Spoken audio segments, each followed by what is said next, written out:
James Morelli. Christopher Palmieri. Here. Jack Perry. Here. Paul Japlinski. Here. Michael Del Santo. Present. Valerie DiPaolo. Here. William Dietzick. Here. Tom Lombardi.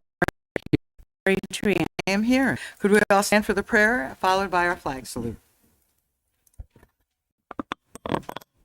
Heavenly Father, open our eyes this evening to the truth and reality of every situation that we encounter.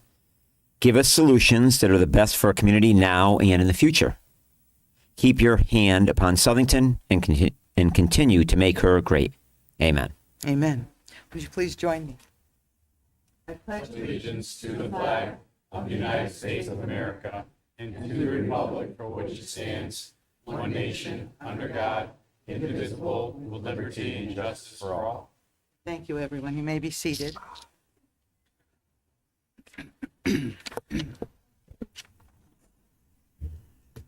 May I have a motion on the minutes? I'll make a motion to approve the minutes from the last meeting.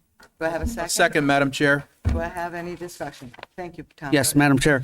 I will be voting yes on the approval. I just wanted to clarify one comment that I made, which is listed on page 6 regarding the report on this self-insurance committee.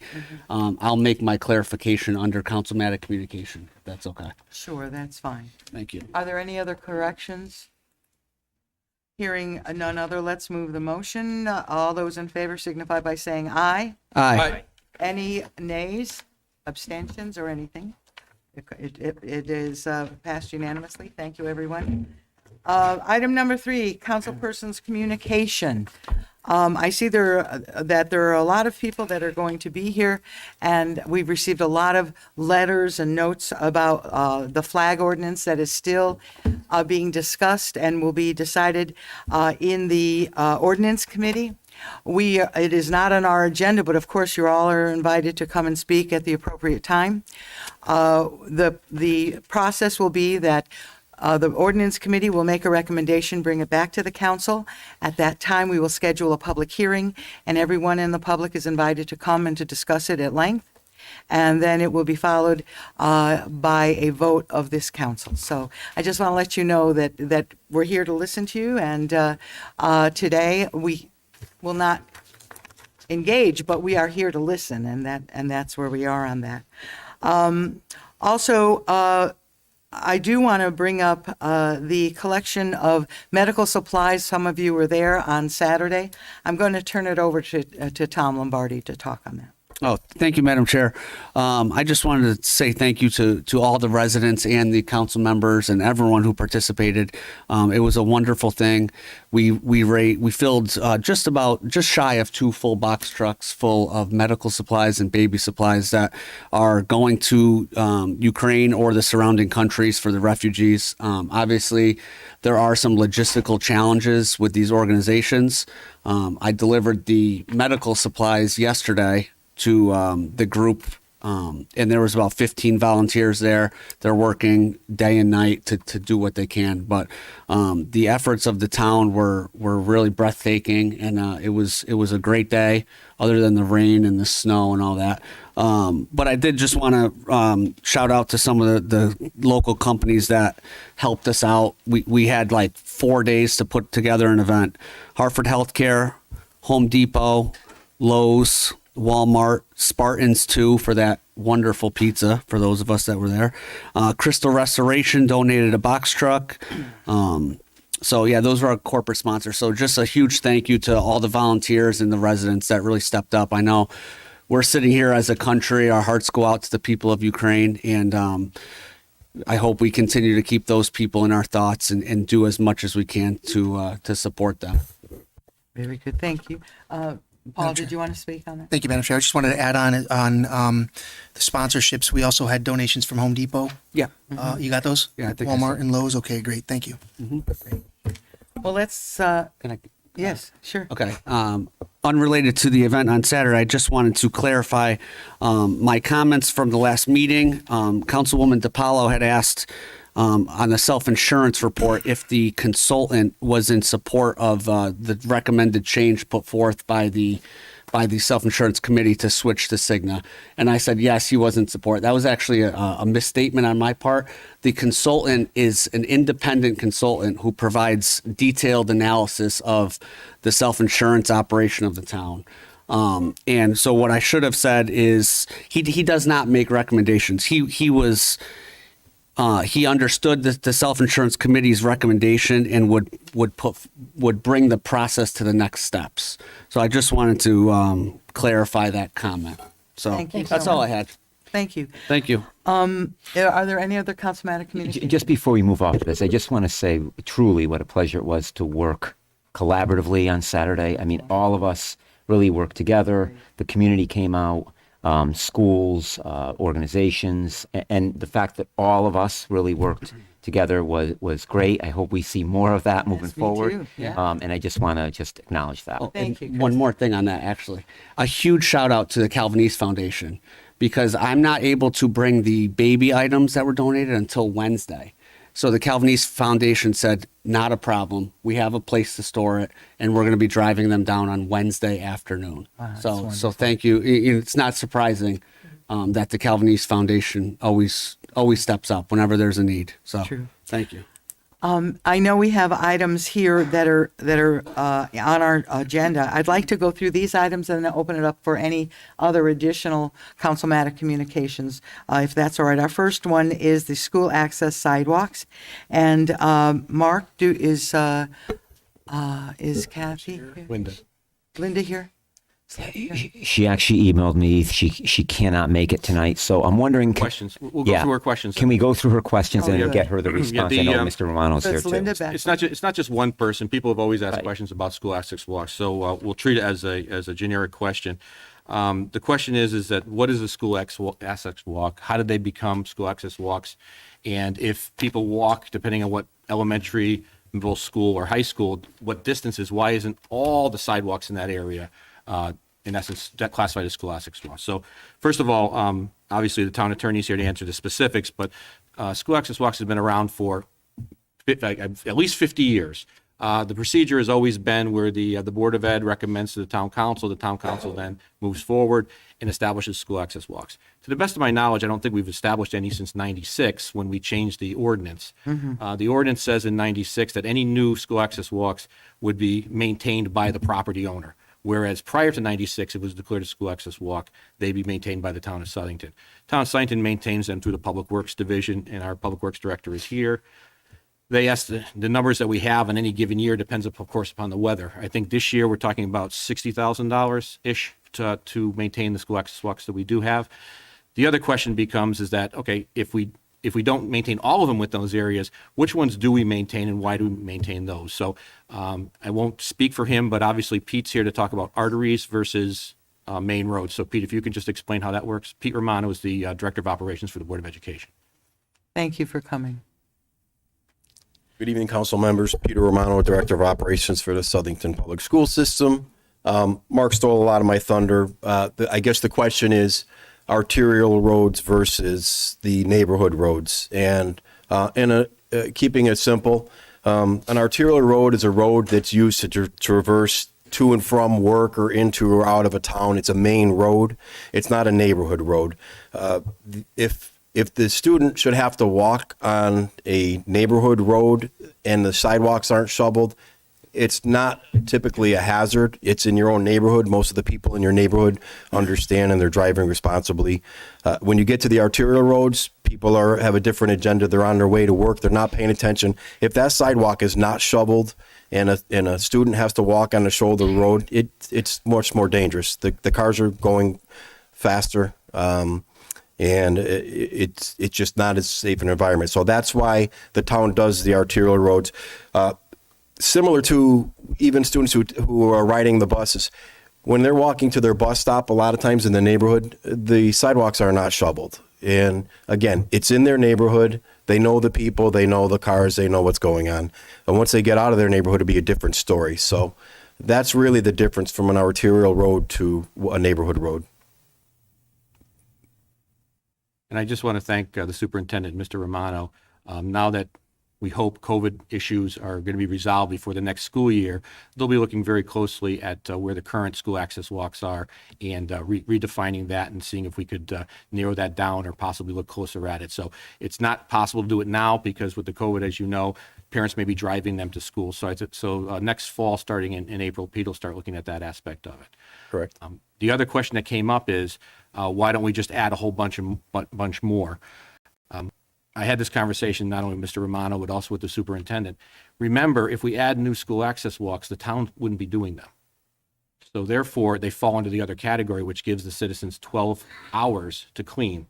So therefore, it kind of make it irrelevant to add new access walks for citizens who have to do their sidewalks if they have 12 hours to clean them, because it doesn't make any sense. Because how is that going to work? If the snow stops at 4 o'clock in the morning and they have until 4 o'clock in the afternoon to do them, school is already in session. So that's why I think in this particular case, the town has chosen not to do any new school access walks because it doesn't make any sense. You can't tell the citizen you have to have them done in 30 minutes or 40 minutes. It doesn't work. The flip side of that would be is if we did them and the town took over all the responsibility for all these roads, then of course that number that we just talked about would quadruple. And you'd be talking about a $300,000, $250,000 bill every year, which of course doesn't make any sense either. So I think the fact of the matter is it's good that a couple of citizens have brought this to light. We understand that it is a cost to the town, but at this point, without doing that aspect of it, it would not help the superintendent when he has to make those calls. He wants to make sure that those school access walks are going to be done. And the only way to make sure of that right now is, of course, if the town does it through third-party contractors. But if we redefine that as we go on, maybe there is an area we could even reduce that a little bit or possibly look at another way with busing. So in that particular aspect of it, thanks, Pete, and I hope that clarifies a lot of what was talked about. Thank you. Thank you. If I can just Yes, add please. I just want to thank Mrs. Beckley because she's trying to be fiscally prudent Yeah. on behalf of all residents. She really is trying to look out Yeah. for the expense associated with it. And Mark, you just touched upon that. So I want to thank her for bringing it to our attention, keeping it on the radar.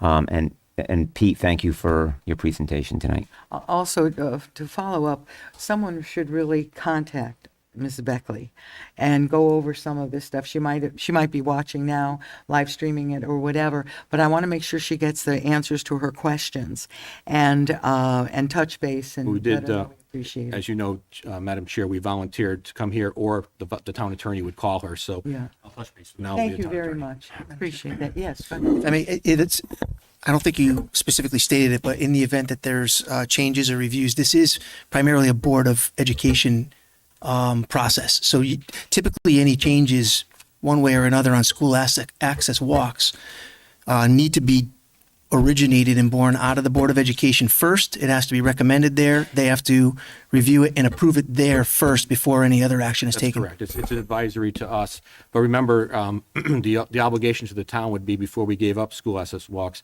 Some of you remember when we did Frost Street, the town had the obligation to take those sidewalks, study them, and bring them up to standards before we turn them back over to, made them not school access walks anymore. So that would be an obligation on the town based upon the recommendation of the BOE and this board. Thank you. Thank you. Anyone else? Just a quick question. So, Mark, how often is that done? Kind of a re-examination of, Last time we did Frost has to be 8 or 10 years ago. Yeah, it wasn't just Frost. Frost pops in my head, but there were several of them there. other Yeah. walks? Yeah. Just one other point that you mentioned that I know we've said it before, and Tom, I know you've actually said this too, but it's important to remind residents too that there is a sidewalk replacement program for the town of Southington. So should your sidewalk be in not great condition and you want to repair it, the town will reimburse you 40% back. So the homeowner would assume 60% of the cost, but you can get 40% of that cost back. So if the residents do have sidewalks that are in disrepair and they want to repair them themselves, they can reach out through our engineering department and get reimbursed for some of the expense, as long as you follow the process appropriately. That's right. Correct. Thank you. Anybody else? Okay, we're going to move along. Tonight we have Jen Solomon with us, and Jen is the president of Southington Rotary, and she has a presentation. We're going to, could we lower the screen, please? Jen has some photos that I think will help her presentation. Be very good. Just a couple pictures, nothing fancy.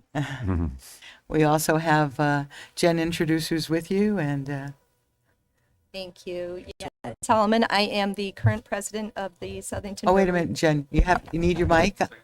Speak into your mic. Yeah, one thing at a time. Wasn't very good with instructions. Let's see. Is it on? Is your mic on? Hello? There you go. I'm a little short. I think that's the problem. So again, sorry. Jen Solomon. I am the current president of Southington Rotary Club. I am with Kate Terrasano, who is our president-elect, and Bob Brown, who is our past president, who was kind of interim when this project took place. So thank you for giving us a little bit of time on your agenda tonight.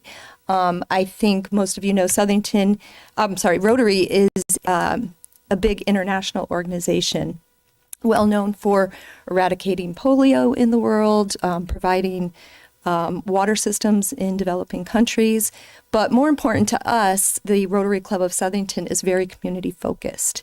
So we take great pride in supporting the town in doing food drives, planting trees in local parks, or delivering backpacks to children of families that need support. So when the town approached us with this idea of revamping the Memorial Playscape, you can imagine we were more than thrilled to kind of partner with you and the Community Foundation of Greater New Britain in supporting this. And Kate was very instrumental in this project, so I'm going to kind of let her share how that came about and share some pictures. You talking all. Okay. Hi, everyone. Kate. So it's great to see everybody. This is our 4th year. So this project started, I'm sure as you many remember, back in 2018 with former Councilwoman Dawn Maselli and many of the people sitting here today. It really, truly, I believe, is an example of a public-private partnership. So, you know, at the Southington Rotary Club, there are 49 members here locally. And as Jen said, we are the largest service organization in the world and very proud to have a very active Southington Club. And that little gentleman in the orange sweatshirt that's busily reading was 2 years old, and we used to take him to the Memorial Playscape. And it just needed some TLC, for lack of a better term. So we all collectively put our heads together, and what you see now in front of you is the end result. Like I said, it took a few years, and amidst COVID sort of materialized, but it's a beautiful playscape. It was completely revamped and moved from the lower area of Memorial Park up to the top. And, you know, we're just very proud to be able to have our name on something that everybody can enjoy in town. So, Bob, do you want to add anything, or Jen? What was the total cost? So the total cost, I believe, and don't quote me, was around $270,000. So the Southington Rotary Club pledged $100,000 of that. We made it over 3 payments, I believe, and we're here to give the last and a final payment. So everybody always loves that. And I would be remiss if I didn't mention the Community Foundation of Greater New Britain, who also contributed $50,000. And so I believe the town supported with the rest. And we had a beautiful ribbon cutting just about a year ago. And we go there, Anthony and I go there very often, and it's always full. And it's just a really fun, there he is, really fun place. You know, and it's nice to have a park on that side of town that's new and fresh. And I hope that we continue to sort of add to it and develop and, you know, plant. And we've been approached actually by other town organizations who have wanted to put things in like buddy benches and, you know, new plantings. So we hope it's there for many, many years to come. Well, we are very, very pleased that it turned out so well, and that it is being used so much. It's wonderful. And, you know, the Rotary always does something big, I know. I mean, if we like our band shell, our traveling band shell, Rotary was the major sponsor of that. And whenever there's a need, Rotary shows up. And not only with dollars, but with people. And Jen was with us on Saturday and helping us load all of the supplies. And so we're just very grateful. Anyone have anything to say? Thank you. Other than thank you, yes. So we're here. and Councilwoman, can I so- pass you the check since you are a fellow Rotarian? Comes right over here. Got his hand out. No, Thank you, Katie. Thank you so much.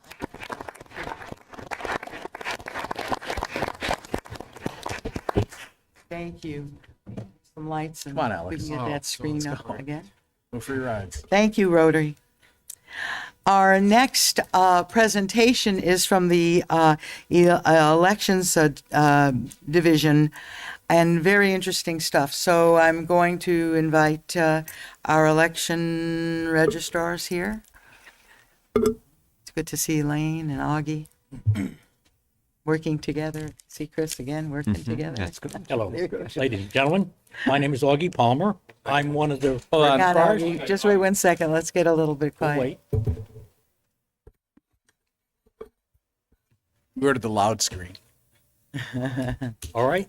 My name's Augie Palmer. I'm one of the registrars. My friend Elaine Bernard, and I do mean my friend, is the other registrar. We have been given the task by the state of Connecticut of redistricting the town. Now, I say that because the state has already done majority of it. When you take a look at your, do I have one of the little ones here, Elaine? I probably don't. Yeah, it's in our package. When you take a look at the, oh, I do. The outer periphery of the first, second, third, and fourth districts, that is unchangeable. That is the 81st Assembly District. That is made in stone. That was passed by the General Assembly and signed by the governor. That has to be there. When you take a look now at, bring your attention to the 5th and 6th, that is the outer periphery of that is the 80th Assembly District. The 7th District, our 7th, when I put down there, is the 22nd Assembly District. So that one is, I'll go into that. The 8th and 9th, that represents the 30th Assembly District. Within those districts, what we chose to do, sought to do, is two things. We wanted to reduce the number of districts, and we wanted to balance the districts. We had two districts when we started this that had, one had less than 2,000, one had just about 2,000. And the savings just in closing those is $2,000 per polling place, just in payroll. For districts that people sit there even in presidential elections and are not busy because there's so few people. So it made sense to change them.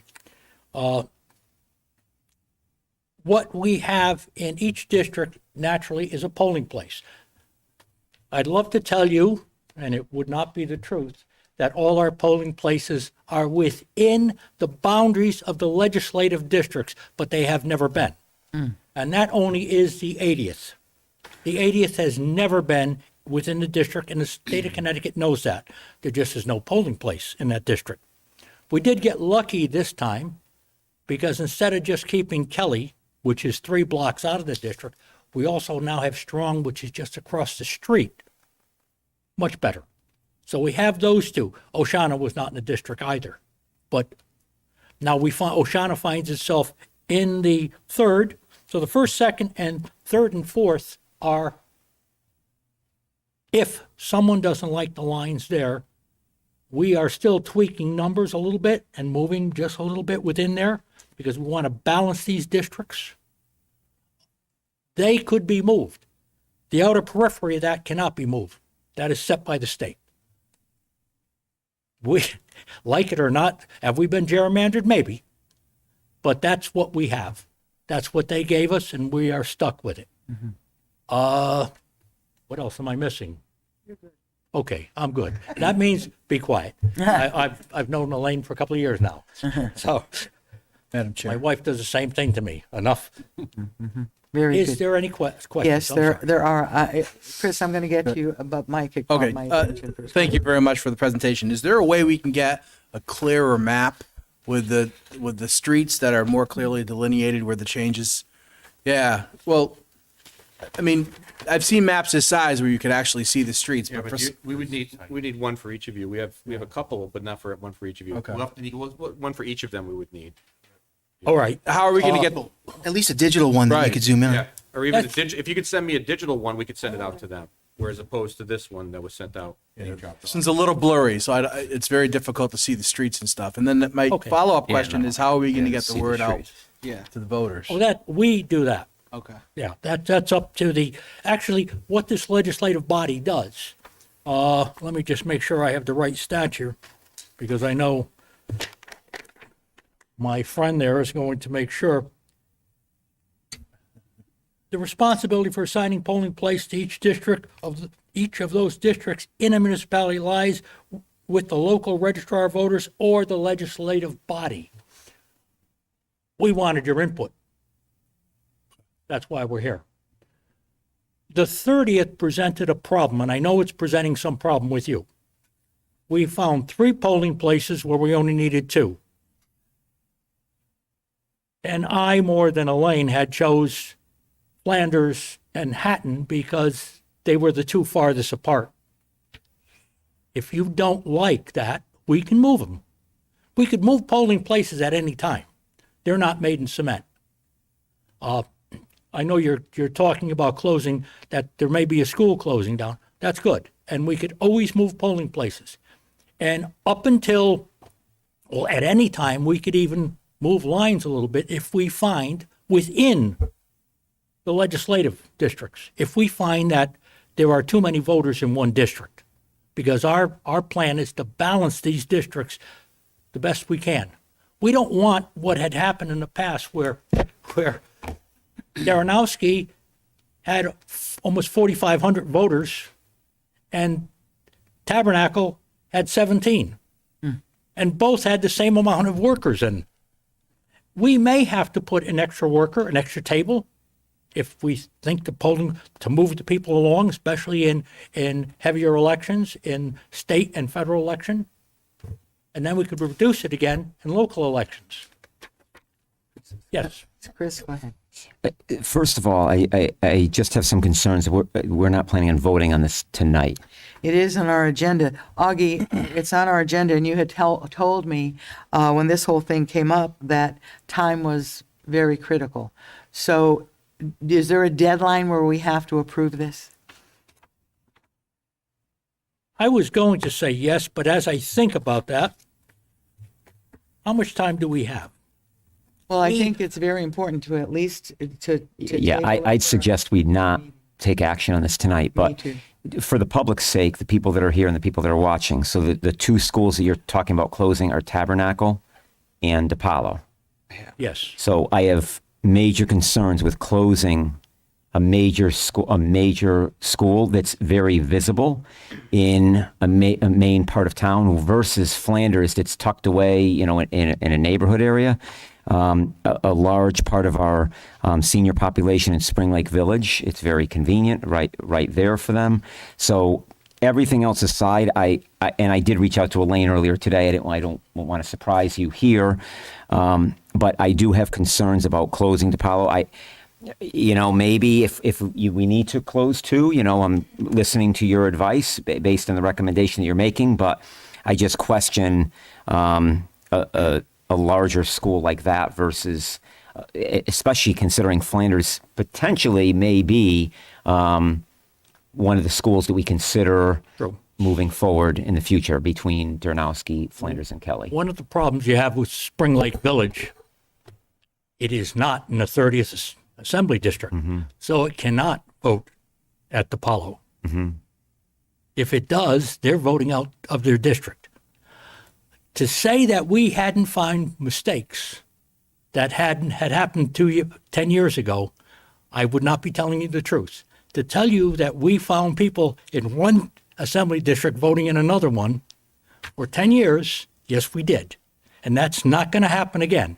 Spring Lake Village now, the state of Connecticut has put that in the 81st, and DePaulo, Hatton, and Flanders are in the 30th. So, okay. When you take a look at these big maps, I know there were some of these out there. You'll see that. So, Madam Chair, can I say something? Paul had wanted Okay. to speak, and then I'll recognize you. Thank you.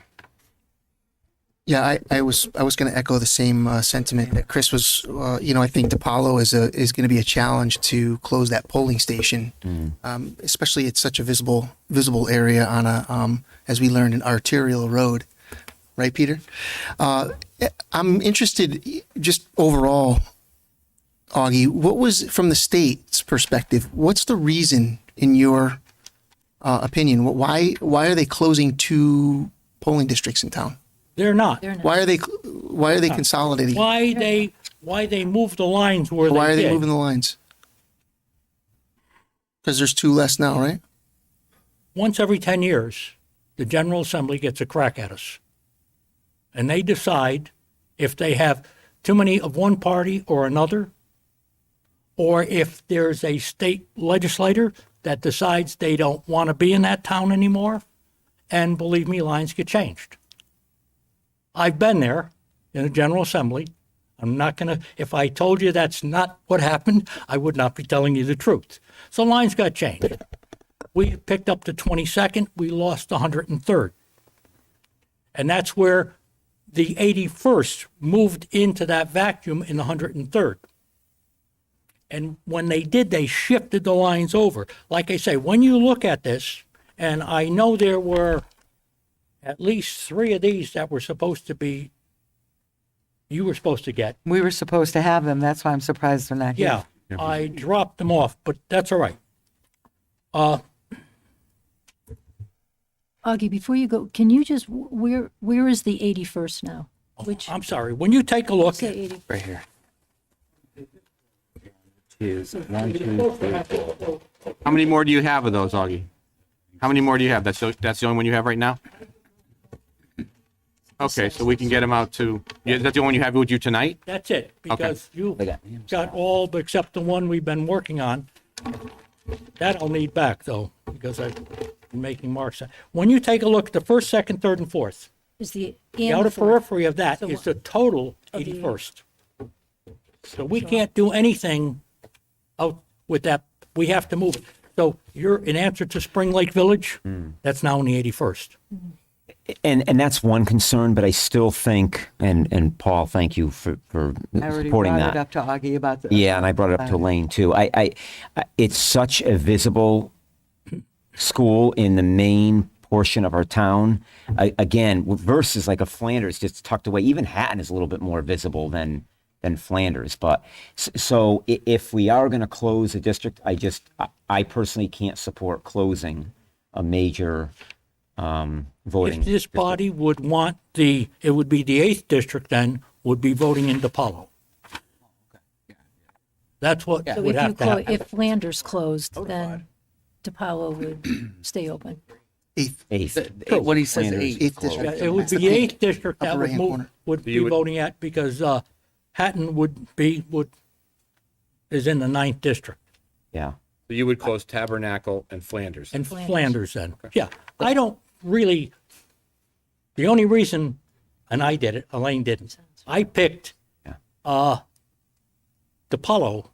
There were 3. DePaulo was in the middle. Yeah. So I was able to move, because I can't move the outer district of the 8th and 9th. That's set by the state. But you know, Would there be, can I I ask? just want to recognize Jack. Okay, go ahead. He had requested to speak. Yeah, so thank you, Madam Chair. So obviously this was added to our agenda on Friday, and I just feel that it's kind of quick and last minute.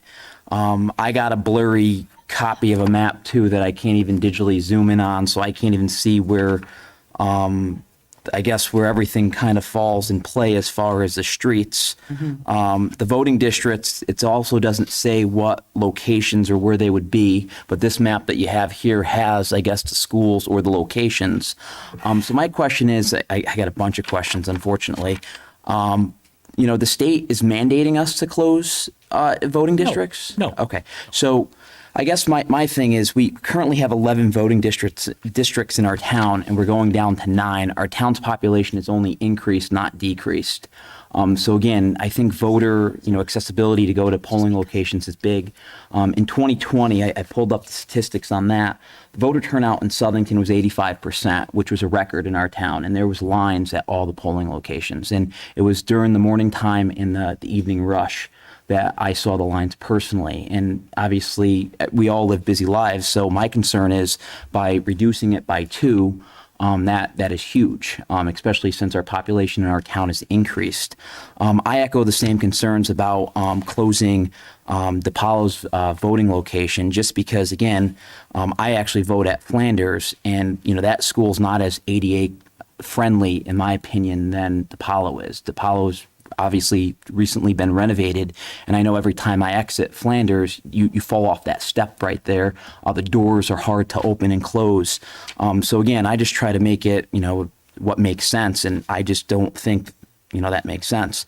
Another thing, that you mentioned is, it still sounds like that there's not going to be a polling location in the 80th district. Is that correct? There has never been one in the 80th. There isn't any polling place within the 80th, and never has been. They have always gone outside of their district to vote, and the state knows that.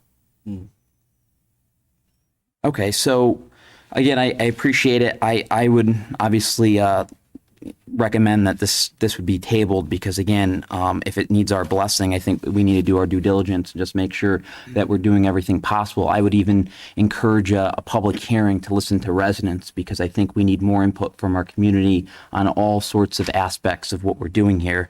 The last thing I want to do is, act on something so fast and not realize what the ramifications are. I do know that this week our state legislatures are voting on no excuse absentee ballot. And I think that, with this happening and us having districts closed, I would encourage them to, our current state reps and state senators, to encourage them to vote in favor of that, because I feel that, again, by closing some voting locations is voter suppression. Let's take a look at the districts that are going to close, the polling places. I want to recognize Councilman Go ahead. I want you to be able to answer those Yeah, questions. let me but just- I if I- guess just getting back to the urgency of this, are there any state deadlines that we have to be aware of? Or is this something that we can at least What look at as a what we have done, and I think we've satisfied both political parties, because that we had on the 23rd of March till March 30th, I believe, they have to meet in convention and select delegates to the 81st, 80th, 30th, and 22nd Assembly District. But we have given them the people in those districts now, so they'll be able to do that. So that urgency is gone now. Elaine and I have already taken care of that. Did you have anything else? Okay. As far as the polling places and the ones that, there are 3 in the 30th. If we kept all 3, each one would have less than 2,000 voters. The other one is in Tabernacle. That is in the 7th, which only has a little over 3,000 voters.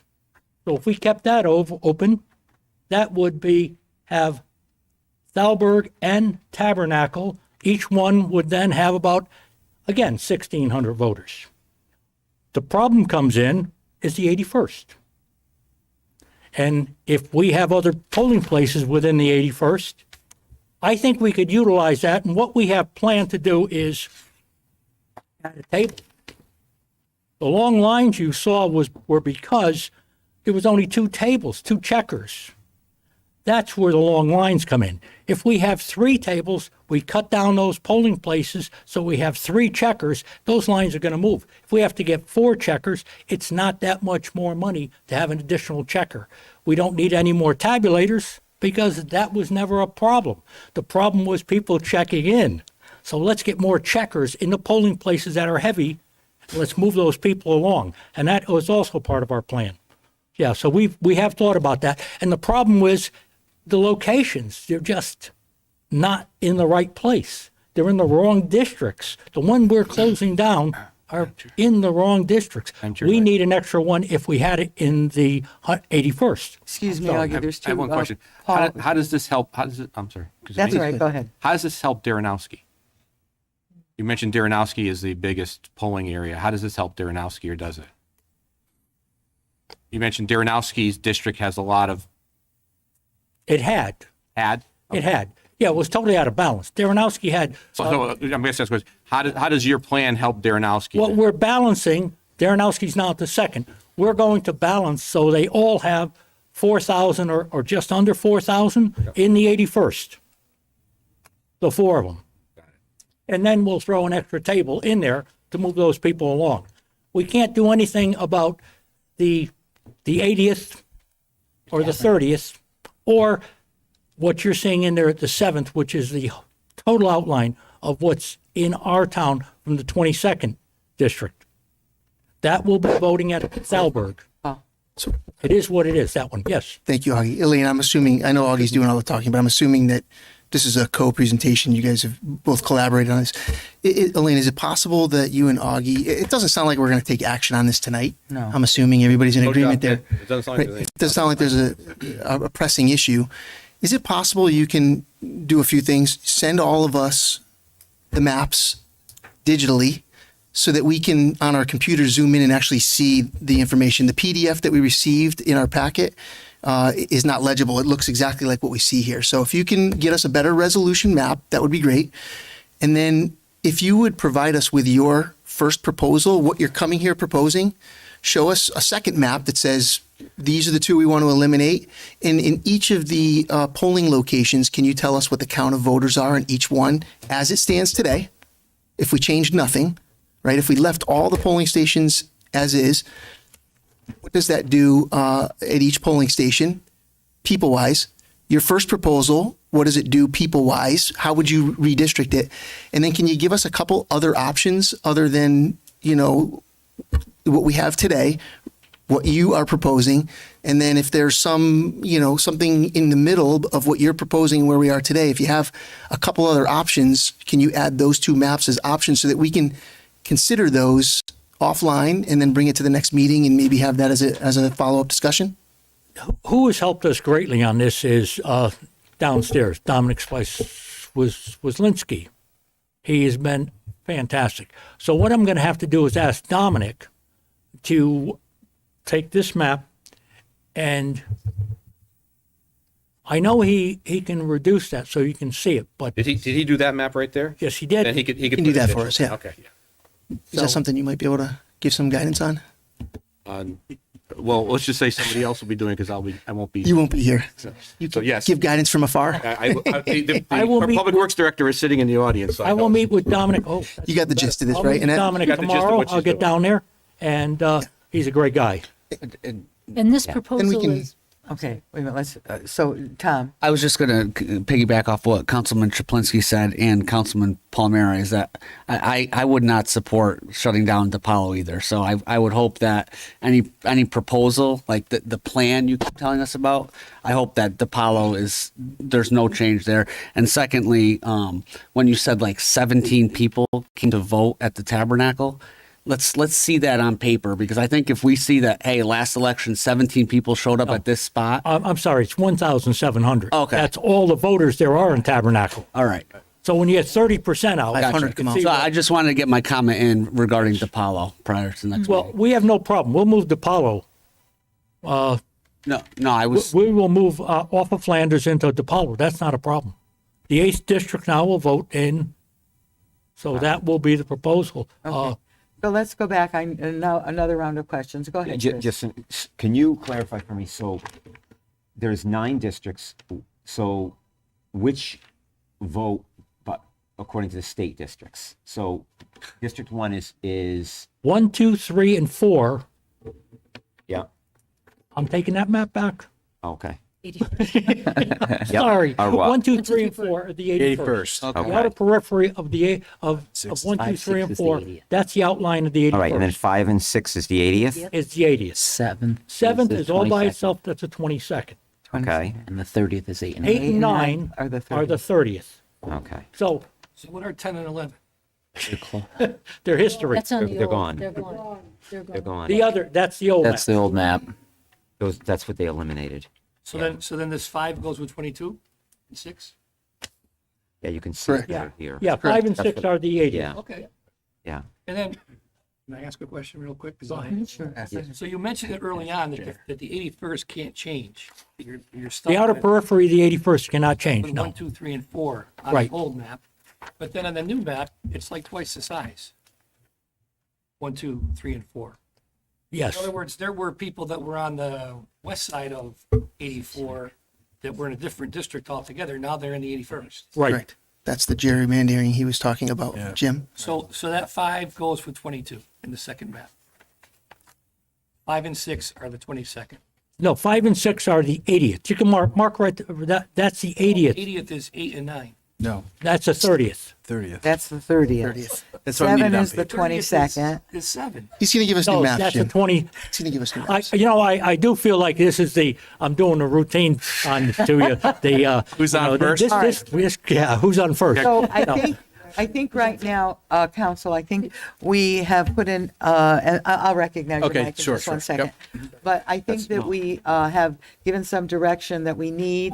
Sure. I believe we're all in agreement that we're not ready at all.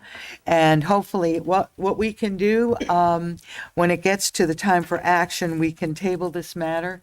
I would say at least till the next meeting. Maybe we might even need more, Augie. But at least one meeting, maybe 2. We'll see.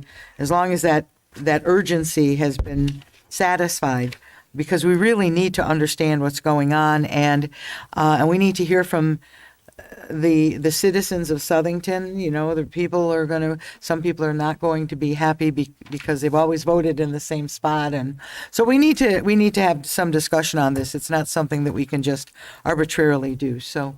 Madam Chair, would it be beneficial to have a public hearing on it once the proposed? Well, I would rather have us get it and then look at it, Right. and then we can Right. talk about that if we want to do that. I'm certainly not opposed to that. Okay. But remember that there's some things we cannot change. Right. And so having said that, but let's get the information so that we're understanding it, and then we can decide what our next steps are. Mike, you had the closing. Well, I think I'm along with other counselors that we all have many concerns. But the most paramount to me, you've said it a couple of times, this is coming from a pretty fiscally conservative town council. Saving a couple $1,000s on that's means nothing when it comes to elections. So I want to make sure that we're doing the right thing and people have a place to vote and people know where they have to go and get the word out to make sure. And saving money is not part and parcel of that. I just want to reiterate, we have planned or proposed to close no districts that were in assembly districts, no polling places that were in assembly districts where we could keep that polling place open unless we were going to reduce back down to the small 1,700 voters in each district, which was crazy. So that's what you have. We will get you, I'll talk to Dom tomorrow, and we'll get you exactly what you want. And once I constantly, what I have open as we're doing this, because I just have street, and then I have the Southington GIS map from Public Works, and I'm actually counting houses when we're moving people. We need We're to have- moving houses, but we're moving voters. Thank you, Augie. Thank you, Elaine, very much. This is a challenge coming up, and we're up to it. So thank you, Mark, and and thank you, Annette. And so, very good. Oh, Dave.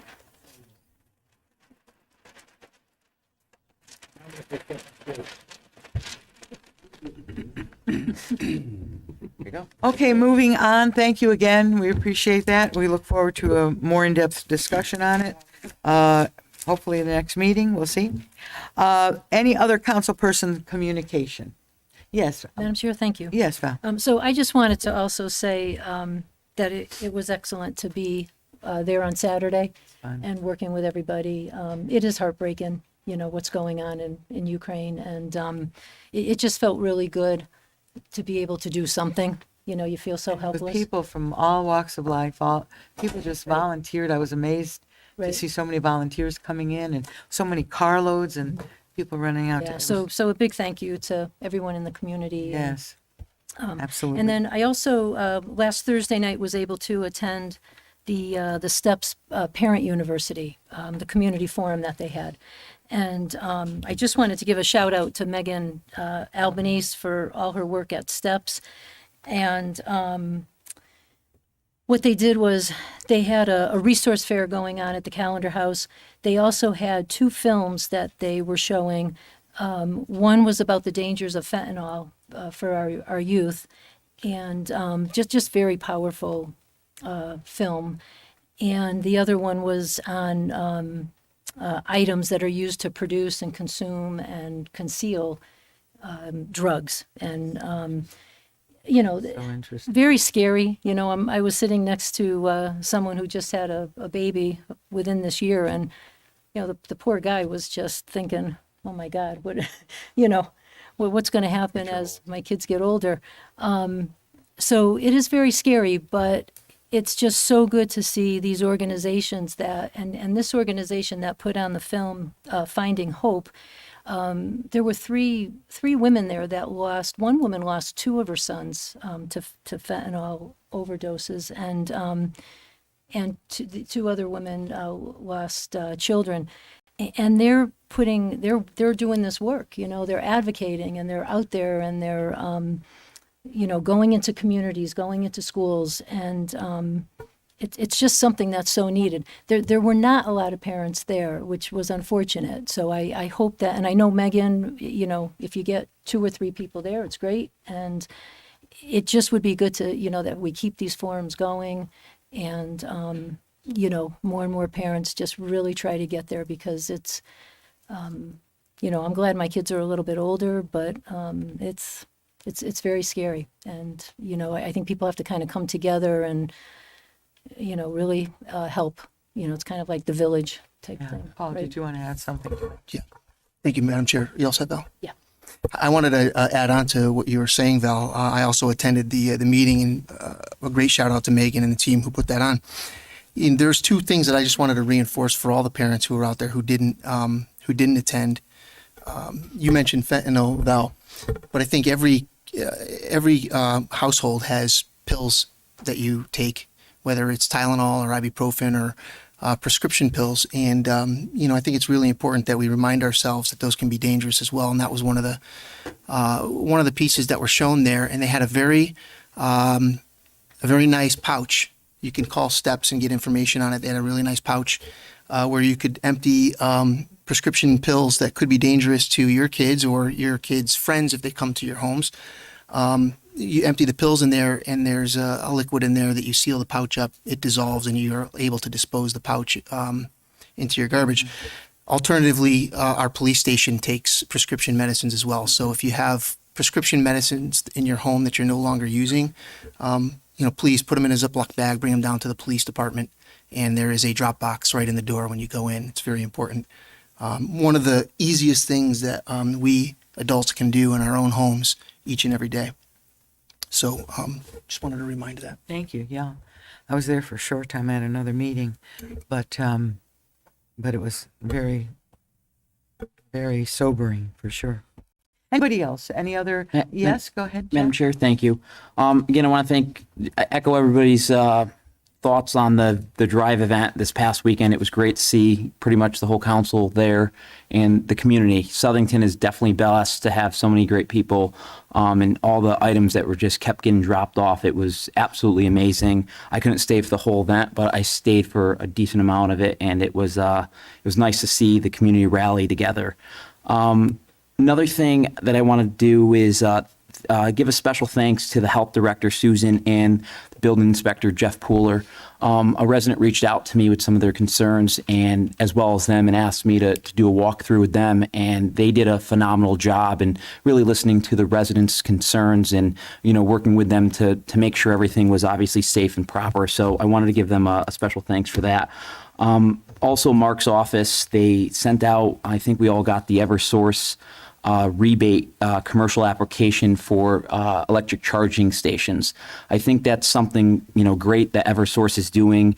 And some of the rebates, it looks like, depending on the application, could be up to $150,000. And I think that's something that is coming forward is the electric vehicles. And I think, maybe we could try to, push it out there that there's a rebate program for any businesses that are currently building or remodeling their parking lots, because it'd be a great time. And, again, there's money for it right now that Eversource is giving out. So it would be great, I think, use of, the funds to help local businesses.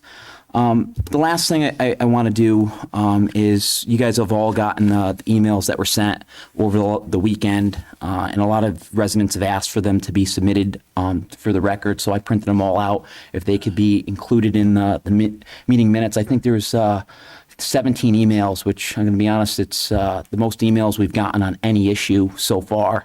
And it's great to listen to the residents. It's great to see the audience full tonight, because sometimes there's only 6 or 7 residents here, and I think our job is to listen to our community. I also, sent out a letter to the whole entire council on March 2nd, requesting us raise the Ukrainian flag in our town. I had a resident reach out to us, or me, after the last council meeting and asked for me to do that. I was going to mention it the last one, but like you guys said, there's an ordinance, at the ordinance committee about restricting what flags are raised in the town. I think, us not listening to our residents is just, I just don't think it's proper. And right now, the ordinance isn't passed. So it's like the Capitol having a bill and it being debated on the floor. You can't enforce that rule until afterwards. And I'm fine with making, as an elected official, I think it's our job to make these tough decisions. And I would love to this evening submit this letter that I sent to the whole entire council to be included in the meeting minutes as well. And I'd like to make a motion to add to the agenda to take a vote on if we should raise the Ukrainian flag in our community. We have Ukrainian Americans in our town. They've voiced their concerns, and us showing our solidarity, I think, is important. They still have friends and family over in Ukraine. And I'd like to make a motion to add that to our agenda to have a vote on it. And I think it's totally acceptable. There's merit behind what I'm asking with what's going on. Other towns and other communities are doing it. And I realize we don't have rules or procedures on what flags are raised, but here we are the highest level of government in our town.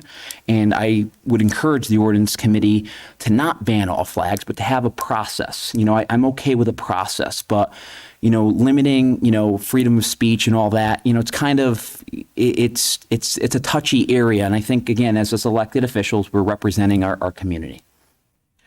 Just for clarification, would you, by this action, are you moving that we revoke the unanimous decision to send it to the ordinance committee? It was a unanimous vote. Is that what you're asking for us? Because for us to move forward before and I'm just asking because I want to clarify it all. So right now, unanimously, we moved for the ordinance committee to look at the flag situation. It is before the ordinance committee. So now you're asking us to vote on the Ukrainian flag, which would in fact take the process back to the council rather than leaving it in the hands of the ordinance committee. Is that what you're saying, Jack? Madam Chair, what I'm saying is right now the ordinance committee is looking at a process. I'm okay with them looking at a process. And I think that's, it's like all government. You can't do it all. That's a dictatorship at that point. I think it's our job, though, as a elected body here to, have our opinions and voice our residents' concerns. And until there's an ordinance or a procedure or what's banned and what's not banned, I think it's appropriate, and there's merit behind my request right now. And I would encourage the ordinance committee to continue to move forward to look at rules and procedures on how our flag requests are handled. That's all I'm pretty much asking. I made a motion, yeah. Make a motion that we add that to new business. Is that what I'm understanding? Yes. Item, I guess it would be C. It would be C, new business. That's correct. Do I have a second? I'll second. Thank you. There's a motion on the floor. There's a second. Is there any discussion on the motion? If I can just ask the town attorney for a point of order, I don't think the request for this is going to hinder the ordinance review process because there isn't an ordinance in place right now for raising a flag. So can you just clarify procedurally?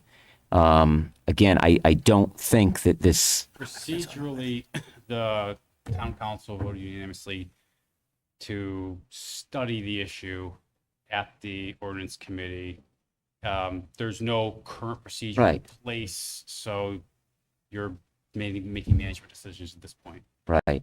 So in other words, it's status quo until the ordinance committee makes a recommendation and ultimately the council votes on that recommendation.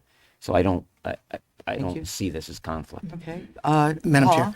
Chair, I have a little bit of a problem with the way that this is being handled because I was copied on the memo that you had sent to the entire council last week that asked everybody if they wanted to have this discussion and have a special meeting because Councilman Perry had made a request via email. You had offered to have this as an agenda item for a meeting as quickly as the next day or two. That was shot down. And the lead, Chris Palmeri, you suggested instead of having a public discussion about this in a special meeting where we could have addressed it right away, you asked to have everybody send their perspective to the town manager, which we did. The town manager decided not to raise the flag as a result of the feedback. And now we have Councilman Perry asking again, like this didn't occur. This was, this was a decision that you chose to have when the chairperson asked whether you wanted to have this discussion on the floor. At this point, I feel as though this is, we're using a platform, Jack, to promote, and I don't think it's appropriate when this discussion had already occurred. I'm not going to vote for it for that matter. Madam Chair? Yes, go ahead, Tom. Since Mr. Perry has brought up the issue, I think I 100% agree with Councilman Perry that I don't think there's a better cause for a flag raising event than this situation in Ukraine. There's absolutely no doubt in my mind. But I do want to read my email to Councilman Perry because I think this is an issue that if we open it up, and you mentioned it, Councilman Perry, that you don't want to limit free speech. I don't want to put the town manager or the council in a position to make judgment calls. And I understand it hasn't been an issue in the past, but there could be judgment calls what us nine think are appropriate flags where residents don't think are appropriate. We can be going down this rabbit hole meeting after meeting after meeting. So let me read my response to Councilman Perry from March 2nd. While I agree 100% with your sentiment in support of the Ukrainian citizens, I am against flying the flag. Our town-owned flag structure should be reserved for the U.S., state, town, and POW flag, as outlined in the draft ordinance language recently reviewed by the council. Over the years, there have been several foreign affairs events that could trigger flag raising and sentiments within our community. So it could become tricky as to when and where this actually happens. I do appreciate your willingness to support the residents, and hopefully there is something else we can do to show we stand together in opposing this violence. In addition, I look forward to creating an ordinance regarding the issue to provide a clear policy going forward. If the majority feels otherwise, I totally understand and am also aware that there is not a formal policy in place as of yet. So I'm willing, that was the end of my email, I'm willing as a council to put forth a policy to protect our community from divide that will arise. And a lot of the emails that we've gotten say that they understand what reasonable is. They understand what appropriate is. I don't think we should go down that rabbit hole. I think we should keep government focused and clear and make a clear policy so that we allow the town manager to do his job and not have to make these types of decisions. And quite frankly, I've been up here for many years. We should have had this years ago. In government, we have to understand what the role of government is. And, like I said, Mr. Perry, thank you for supporting the Ukrainian people. And that's my position on it. And I know the ordinance committee will review it and do other things, but I wanted to get my opinion out there tonight. Madam Chair. Right, May. Yes.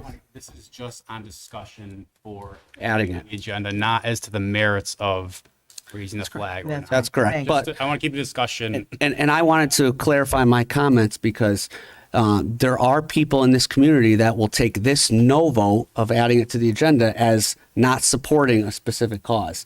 And I'm willing to take the heat on that because you know what? If we set a clear ordinance in place, it's going to protect future counselors from unnecessary divide in this community. Madam Chair, if I can also clarify, of all the people on the dais, my father is also of Ukrainian descent. So of everybody here, I would love nothing more than to do that. Agree with everything that Councilman Lombardi said. Thank you. Go ahead. Madam Chair, I have a question. So I just want to know, so the motion is the pride flag was different because the pride flag is not a sovereign nation. So I have a problem because it's a zero-sum proposition. You're literally taking down the American flag.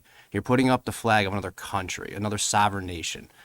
So are you going to fly our flag below that flag? Do we fly up top and they fly below? Do we come down? Do they go up? How long does it stay? I mean, can we put the Irish flag up too? Excuse me, could Because everyone please keep silent? St. Patrick's Thank Day this you. week, we can put another country's flag up. It's really, when you take the American flag down, I have a problem with that. The pride flag is a different question. That's not a sovereign nation. Just real quickly, Madam Chair, I just want to keep it to adding it to the agenda. Okay. Keep it up. But what are we adding though? How does it look? How does it present? Because it's important to me. You're taking down our American flag. That's what it is. Madam- for another sovereign country's flag.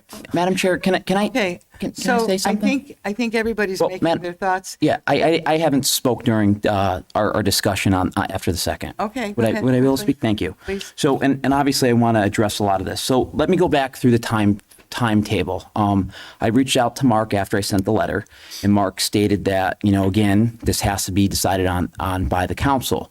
And at that point, it was kind of a little frustrating because at the same time, our town manager right now decides how our town seal is used. And I'm like, we can't decide when or who uses the flagpole. That kind of, again, and I get it, we need a procedure, to go forward because, again, he could dictate how we could use our town seal, but not what flags are raised. And I know our previous town manager, Wassell, would every year on Greek Independence Day fly the Greek flag. So again, I was a little concerned or confused on how all that worked. Addressing flag etiquette, again, for Councilman Dezek, there is flag etiquette, of how flags are going to be raised as far as the American flag. It's like us wearing the American flag pin. There's etiquette, behind that. So I would hope that our town would follow our American flag etiquette. People have died for our country. So We are moving forward the motion. Do I? But again, I think this is all about transparency. Yes, an email went back and forth. Other residents have reached out, and I think it's important that we have a vote here this evening on it, and it's in the public's eye, and not in a special backdoor meeting. And I think it's important Backdoor? that a special meeting that the public would not be, prone to. That's public. Public meeting. Again. And that wasn't me. That was Chris that stated that. So getting back to that, I would love to see this. I did not ask for a private. No, well, when motion, no, please. I get that, Thank but you, everyone. Paul was mentioning that I There's a motion on the floor replied. to move the motion. Madam Chair. To add it to the Can agenda. I just ask a quick question of Mark? So the Greek independence flag this month is not going to fly? No, That's correct. I'm sorry. Have they been notified? Yes, they have. Okay. So we have a motion to move the motion. Just for clarification, the motion is to add onto the agenda. So Correct. roll call vote is necessary. Okay, please, yes. Madam Clerk, would you call the roll to add this item onto the agenda? Thank you. Morelli, No, Palmieri, Yeah. Yes. Harry, Yes. Chaplinsky, No. Del Santo, No. DiPaolo, Yes. Dedzek, No. Lombardi, No. Triano. No, the motion does not carry. Okay, please, let's keep it focused here. Madam Chair. Are there, I would like to make a couple of quick comments. yes, please. So everybody already thanked the volunteers quite vehemently for coming out, and I just wanted to say that Chairwoman Triano made a comment in an interview that her eyes welled up when she saw the support that we got from the community. And I have to sentiment that I do some charitable things in town, probably not enough, but every time we go, whether it's ring the bell or collect food or whatever it is, the people of Zellington respond in a major way. And I'm not talking about bringing a can of baby formula. Cars pulled up that were full of diapers and food and clothes, and people knitted caps and blankets. And it's just, to me, amazing. And it gives me a chill to just say thank you to everybody in Zellington that came to show support for that. Thank you. That's Any other council matter communications? Anybody? Hearing no further communications. Thank you, Jim. That was very nice. Let's move on to reports of special committees. Public Works. Thank you, Madam Chair. We had our meeting on Wednesday, March 2nd. It was somewhat uneventful, but a couple of items I do want to discuss. Beginning this Saturday at the transfer station, we'll be going to every week instead of every other week, which is great. It's a good time of year. So the transfer station will be open every Saturday now, barring holidays. So the schedule is up on the town website. And for the first two Saturdays in April, on April 2nd and April 9th, folks will be able to, on Saturday, go down to the highway department and grab their stickers. They can go anytime during the week between 8 and 3 o'clock to grab their stickers for the new year. But for two Saturdays, April 2nd and April 9th, the public can go to the transfer station on a Saturday and get their Right at the transfer station. Right, so you get their stickers. So that's good stuff there. With regards to the Rails to Trails line, there's still a holdup at the end near Plainville, 4-Yard Metals. Mr. Chaplinsky and I met with Annette Turnquist and some folks over at Yard Metals. The wheels are in motion, so to say. We still have more meetings to have. There's going to be a meeting set up with the railroad. We're looking at some other options because what's been proposed is probably not the best and safest way to go forward. So the project is held up as it is. So we hope to meet within the next month or so. So more to follow, more to report on that. And then lastly, we had our second meeting for the Town Green upgrade. And our next meeting is in a couple of weeks. And we're going to sit down and hunker down and try to come up with some costs for the upgrade for the Town Green. So more to follow on that as well. Thank you. Mike, any Anyone has any questions for Public questions? Works? Mike, just a quick Yes. question. So for the town upgrade, have you looked into, are there any grants available We for did. funding for that? Right now, Steep is not even running. You know what I mean? So there's nothing available. So we have looked into it. Actually spoke to Lou Perillo about maybe some options that may occur. Yeah. So How about like through, I don't know though if we're eligible, like for Sustainable Connecticut? let's connect, Val. I'll reach out to you and see if there I are mean, more I think we avenues would can have to take. get, are we on board with Sustainable Connecticut, or would we have to, You have to go through the process. we'd have to go through a process? But I think once you're on board with them, you're eligible, and Okay. I believe they have funds available for those types of projects. Okay, Before we you can definitely go in. connect. I'm Yeah. on there. Thanks, Val, for that. Yeah. Thank you, Madam Chair. Thank you.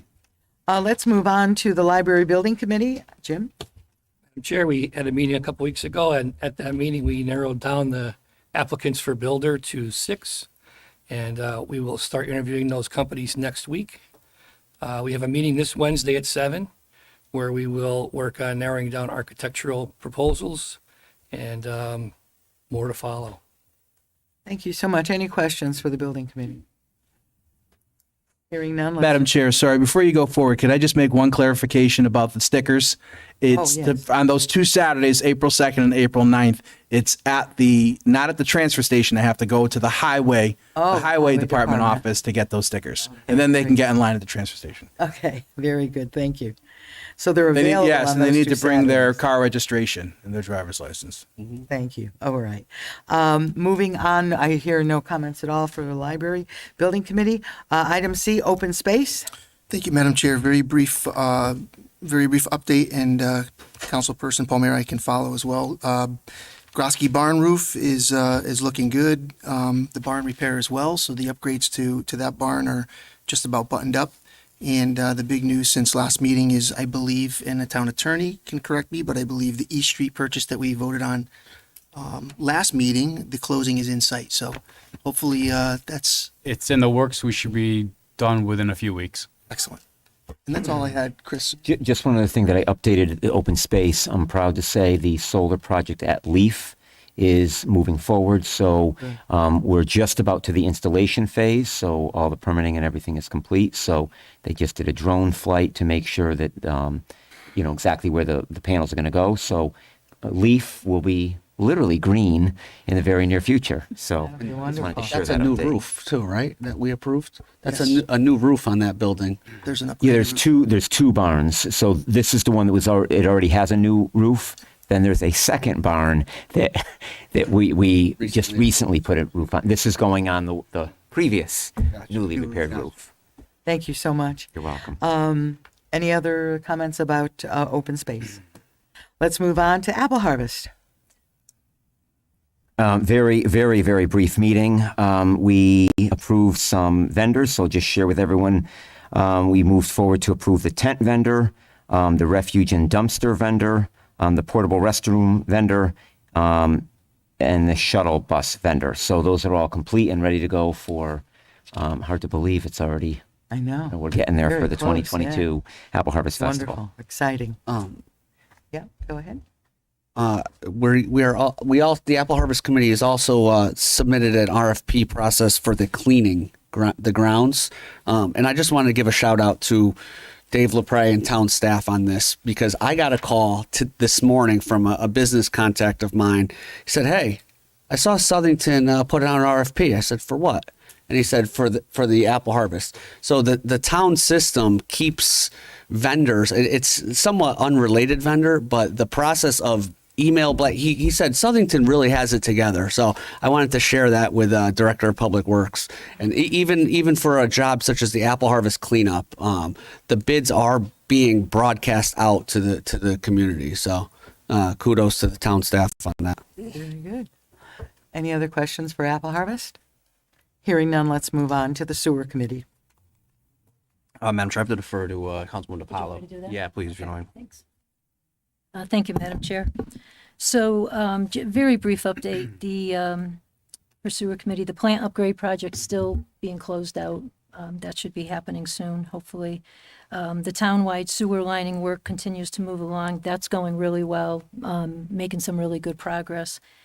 The Plantsville and the West Queen Pump Station projects, both of those projects are experiencing a little bit of supply chain issues due to the pandemic.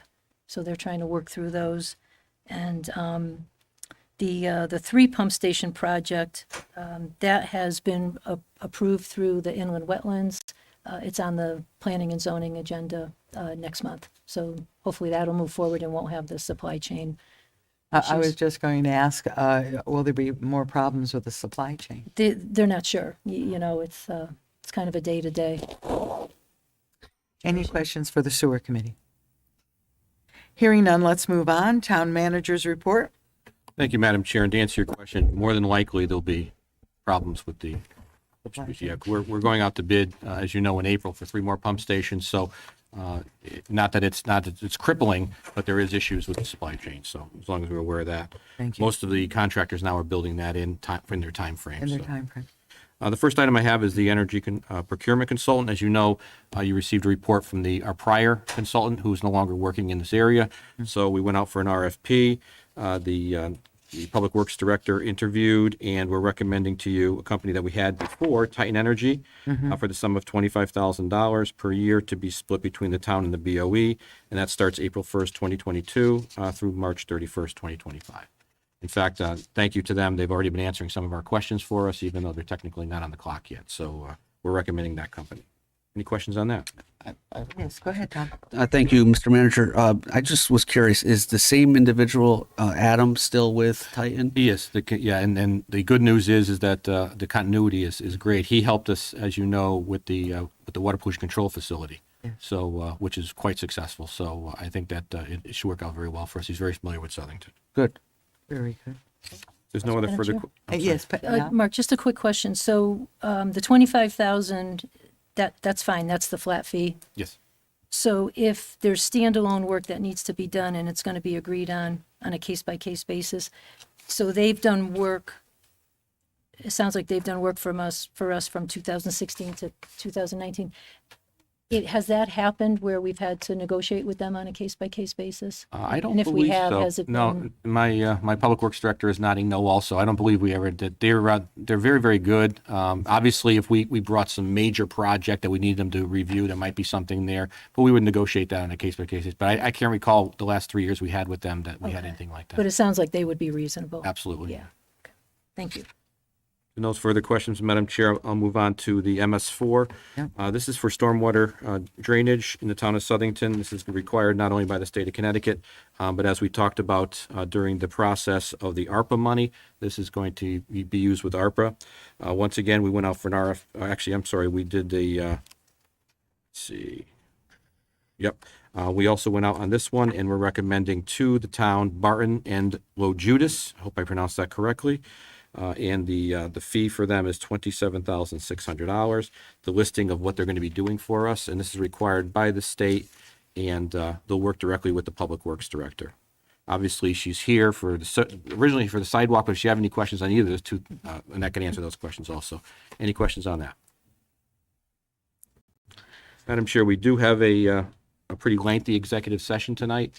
In executive session will be the Self-Insurance Committee. At one point, obviously, they'll be dismissed so the council could discuss this contractual matter.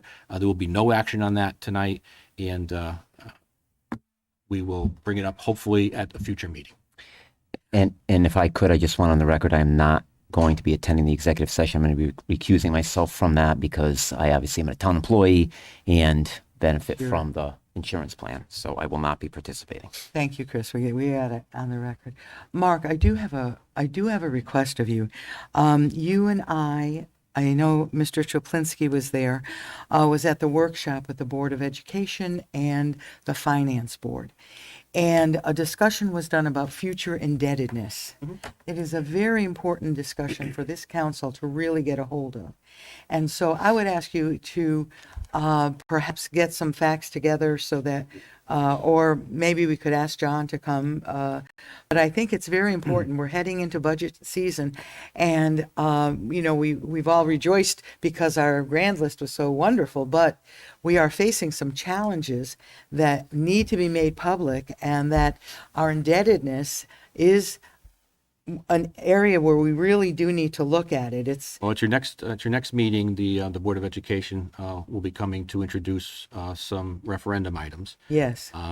The meeting after that, the chair of the Board of Finance will be presenting the Board of Finance budget.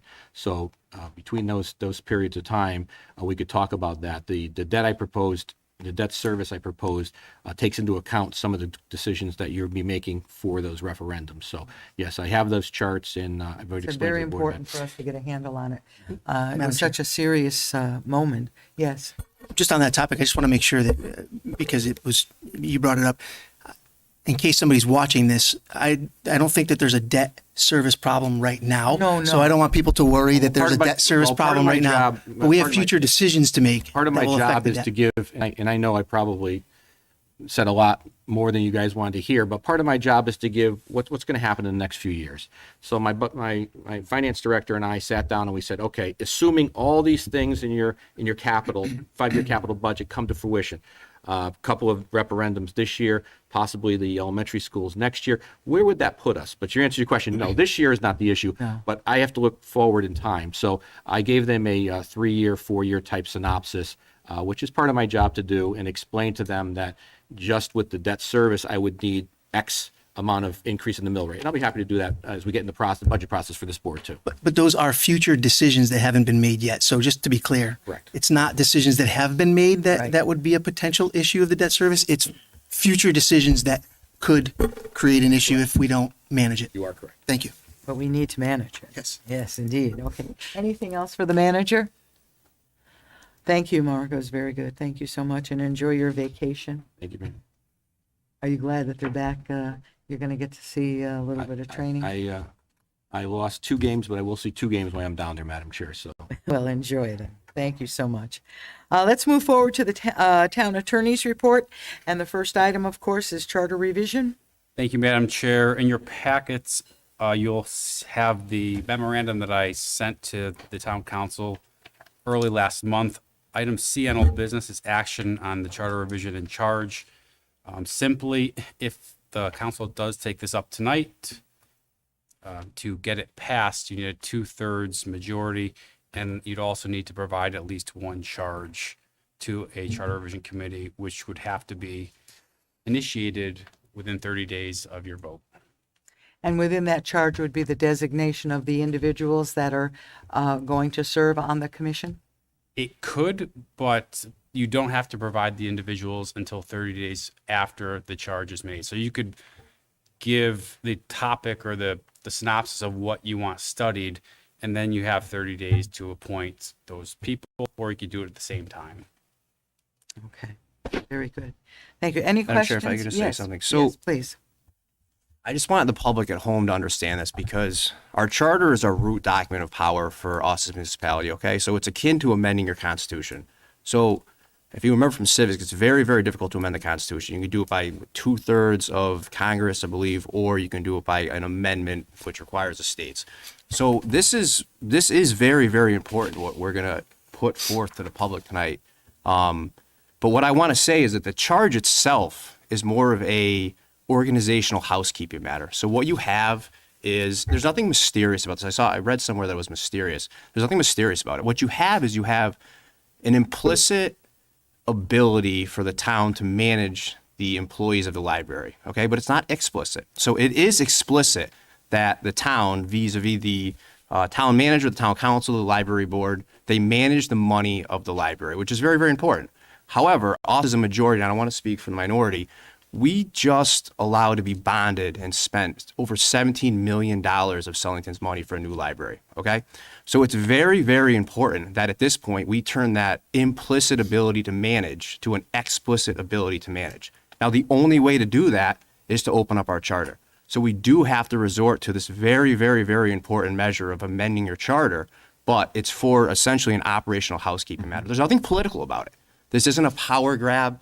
I don't want anyone to think that Mark or someone's not managing the board as it is right now. They're being managed. There's a collective bargaining agreement in place, but we feel that given the gravity, the amount of money, and the size of it, we have to do this right now. So I just want the public to hear that and understand how important it is, but it's just an operational housekeeping. Mr. in my Disick, opinion. I just want to clarify, it goes to the voters. So opening up the charter to a revision doesn't allow the council to immediately do anything that they want. You're just simply saying, hey, we can put this in front of the voters, and the voters can decide if they want the council to do this, or we want to ban this, or for any reasons whatsoever. So it goes to the voters. It's not your decision. Right, that's correct. Madam Chair. Okay, can I- yes. So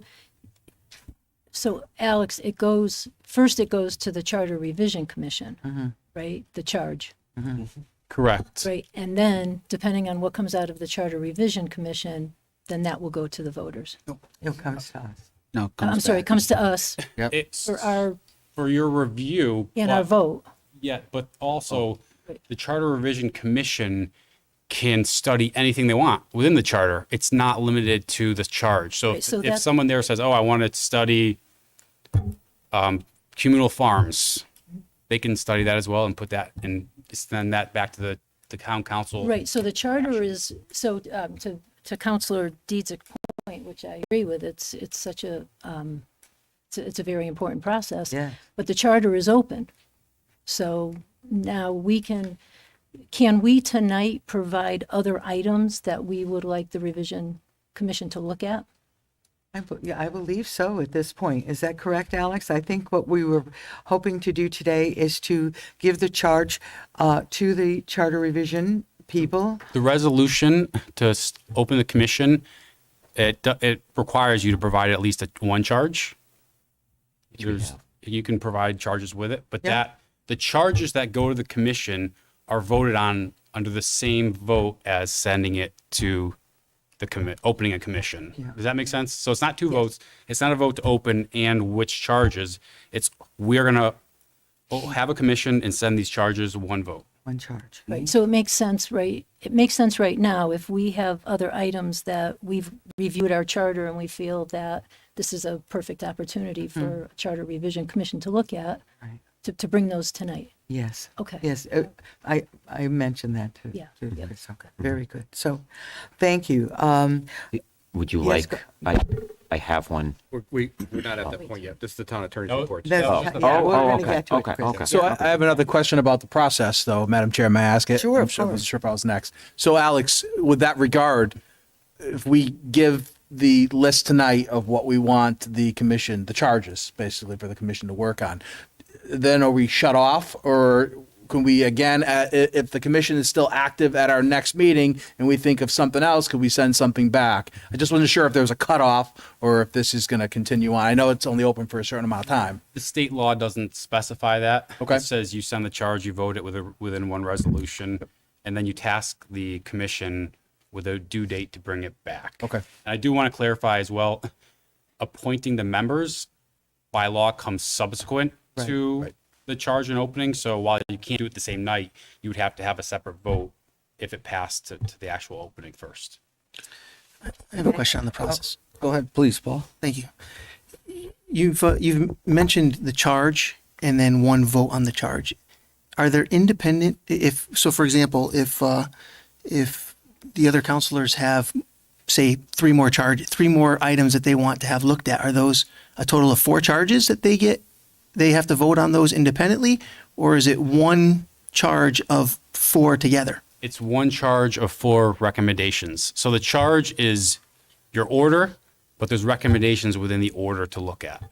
And they can come back with none of the 4, 2 of the They 4, have to, one of the 4, The commission has to study those. but they have to issues, study all 4. But they're not Limited. to those, for your example, 4 issues. They could study those 4 plus 4 more if they want That's to. why it's so serious, because, that charter is open. And so that committee, which I'm hoping we're going to have a very small focused committee, that committee has the wherewithal to look at other items. And so there may be a couple of things that we recommend tonight in that charge. But once it's open, that's why, it's very important that, and those of us that have been around a long time, we understand it, and those that have not been, we all acknowledge it is a very serious thing. Yes, go ahead. Yes, Tom. just another follow-up question for the town attorney. In the memo you provided, which is an extract from Chapter 99 of the Connecticut General Statutes, Section 7191, I'm reading this as the Charter Commission must have at least 2 public hearings. I think that's important to point out. It does not specify if the town council is also required to have a public hearing, and I also want to verify that the Charter Commission meetings are open to the public when these meetings are held. Yes, it doesn't require the public hearing under 190. However, everything is open to the public. It's noticed as any other committee. Agenda goes out, gets published with the town clerk's office. Anybody who gets a notice under the email system will get notice as well, and it's held in a public building. So the Minutes. So the Charter Commission has to have 2 public hearings, but the town council does not have to have a public hearing? Under 190, there's No, a 190 minimum. 191. There's a minimum of 2, so they Right. can have as many as they want. They can have a public hearing at every single meeting that they have. And I'm just going to go back.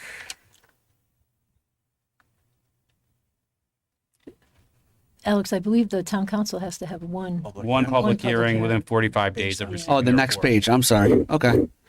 Madam Chair. Okay. So in total, I just want to make it clear Minimum to the of public, 3. minimum of 3 public hearings, and all meetings are open to the public. Thank you, town attorney. And Madam Chair, just to clarify, when it comes back to town council, there'll be a public hearing, right? For the town council will have a public hearing with the proper notice, and then the town council will vote on however many recommendations there are back from the charter committee. Those votes would then be a vote to send to referendum or not, correct? Alex, please finish what you were ready to say. In short, yes. There's back and forth with the draft report if you accept the draft report and the recommendations, or you can send them back and confer. But yeah, in short, your synopsis is accurate. Okay. Any other questions? It's a good time to ask. One of the things, Alex, is that when we first started talking about it, you listed the people that could participate as far as elected officials or appointed officials or whatever.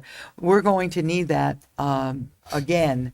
Maybe you could send it out or have the secretary send it out again.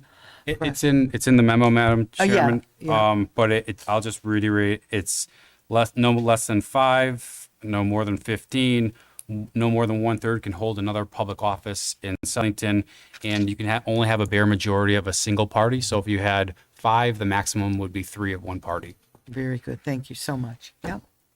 Just for clarification, holding public office means an elected official. Correct. Not an appointed official. That's correct. Thank you. All right. Busy Thank you, stuff. Madam Chair. Oh, yeah. Anybody have any other questions while we have Alex here? Chris, you okay? Val, you okay? Yep, Madam Jack, Chair, you have a I just question? have one question. Sure. Would our town attorney be the attorney that would be at those meetings, or would we hire a special attorney for the charter revision? I would there, because it's open public, it's apolitical, and I'd be serving the same capacity as I'm serving tonight. Same way. Okay, thank you. Very good. All right. I'm ready to move on. Is that all right? Anybody, any other further questions? I know it's kind of, I understand. We're going to close this section. Right now, we're moving into public communication, and we invite you to come if you have something you wish to say to us. Normally, during this time, we listen so that we can really hear what you're saying, and we ask that when you are there, we're going to be as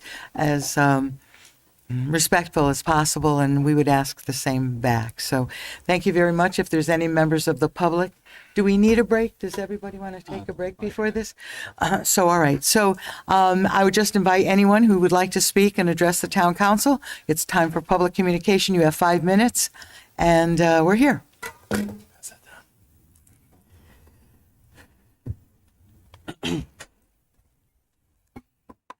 Do I need to state my name and address? Yes, please state your name and address. All It's right. for Southington residents, if I didn't say that earlier. Well, Thank you. thankfully, I am a Southington. I know. My name is Alicia Novi. I live at 41 Hill Street in Southington, Connecticut. Again, my name is Alicia. As some of you know, I am a member of Southington Pride, but most importantly, I'm an active voter and a willing taxpayer in this town. In fact, I happily pay for services I will never use, such as education and activities for kids, because it's important for our town. In fact, according to the U.S. Census Bureau, same-sex couples have a higher median household income than opposite-sex couples by more than $10,000 a year. And same-sex male couples have half the poverty rate of opposite-sex couples. Not only do many LGBTQ couples live in this town, but these are the types of people we should be trying to induce to move here, because they will add to our tax base and lessen our services and lessen the need for services. Last year, I helped plan the flag raising at the Municipal Center. Just for clarification, the pride flag flew below the United States flag, never above and never taken down. Last year, we had a lovely ceremony presided over by Mark Shota, and the incoming superintendent, Steve Medancy, spoke directly to students and parents. The town even bought a flag for the ceremony. Even though the day was warm, many people turned out, including the high school robotics team and many young families. In an email to Pride leadership, Councilwoman Triano said this was a new celebration for the town, and she wanted to be clear about what the town could provide. The town provided chairs, a flag, a podium, a sound system. All of these items showed a willingness of the town to take part in the ceremony. Imagine my surprise when immediately after we submitted our request for a flag raising this year, a flag ordinance appears out of nowhere. A flag ordinance which would essentially eliminate the very celebration that the town accepted and encouraged last year. I understand that it was an election year, and maybe you didn't want to come right out and deny a flag raising ceremony. After all, people might not vote for a counselor who actively worked to deny the flag raising ceremony, but the timing and tenacity of your efforts this year will have consequences on you in the next election. When voters are reminded that you put a flag ordinance in place to prevent Southington Pride from holding a ceremony again, they might not be so excited to vote for you. I would like to ask all allies and supporters in the room and listening online to remember what happens when this ordinance passes, and let that guide you when you head to the polls in the future. In fact, look around at our Pride events and see who participates and vote accordingly. Thank you.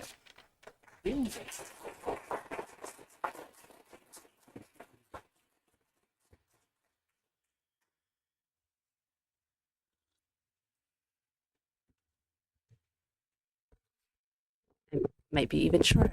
Hi, Katie Wade, 39 Madeline Lane.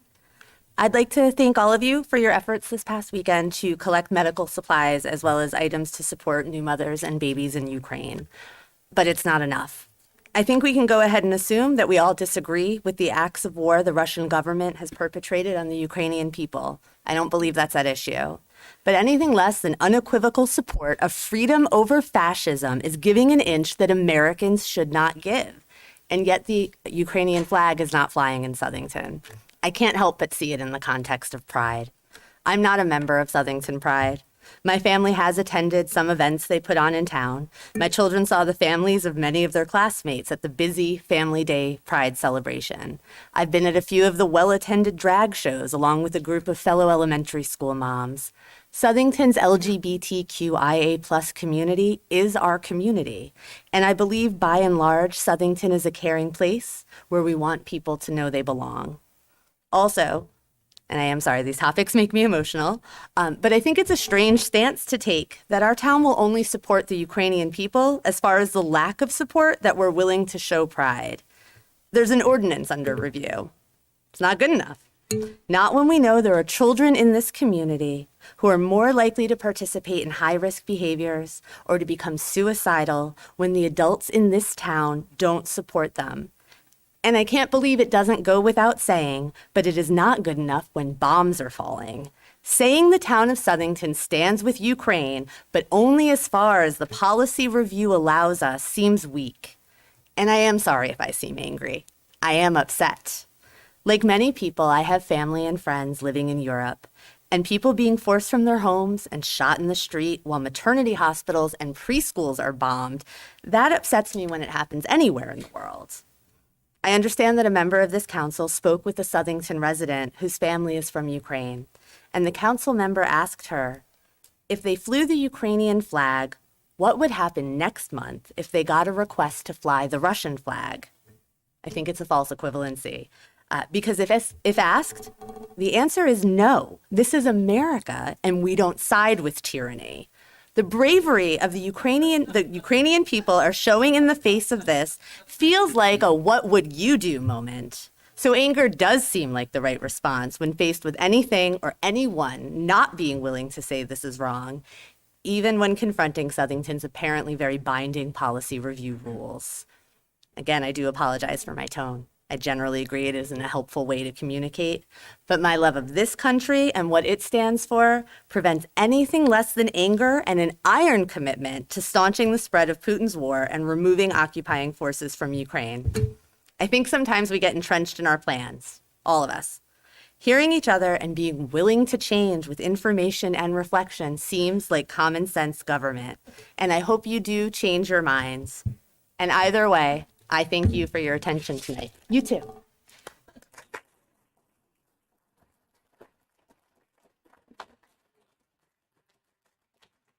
Someone else? Is there anybody else? Madam Chair, before we move on, I think it's a point of order that when somebody's speaking, the room is respectful and not laughing or commenting, please. Thank you. Thank you. Excuse me? All right, just a minute. Listen, I am asking you to please be quiet. Your personal opinions can be spoken at that podium, but I want respect for that podium and the people that... Well, then I think that, excuse me, I'm speaking and I hold order in this room. So I would like everyone to respect the person at the podium whenever they speak. We have mutual respect in this room. It's not a free-for-all or a barroom brawl. We are going to give respect to the person at the podium, or you will be asked to be removed. Please go ahead. Please go ahead. Thank you, Madam Chair. Nathan Wilson, 211 Woodbury Hill Drive. Good evening, Chairwoman Triano, Vice Chairman Chaplinsky, and distinguished members of the Town Council. Excuse me. I come before you this evening to express a concern from the Town Council's February 28th meeting. It's come to my attention that this body held an improper executive session that evening, which violated FOI Act Section 1-200 and Section 1225F of the Connecticut General Statutes. Standing up here and expressing my concerns does not come easy, as I fear retaliation and being exploited for sharing these concerns. I'm aware that the members of the Town Council had invited members of the Southington Fire Department, along with the chairperson of the Southington Board of Fire Commissioners, and had discussions surrounding recommendations from a master plan study developed by a consulting firm, for the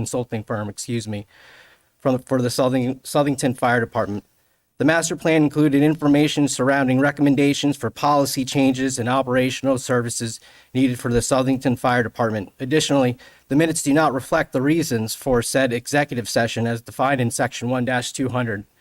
My concerns is that this closed-door conversation pertaining to policy decisions along with strategic planning surrounding the Southington Fire Department were held without the public's knowledge, which is a violation of the FOI Act.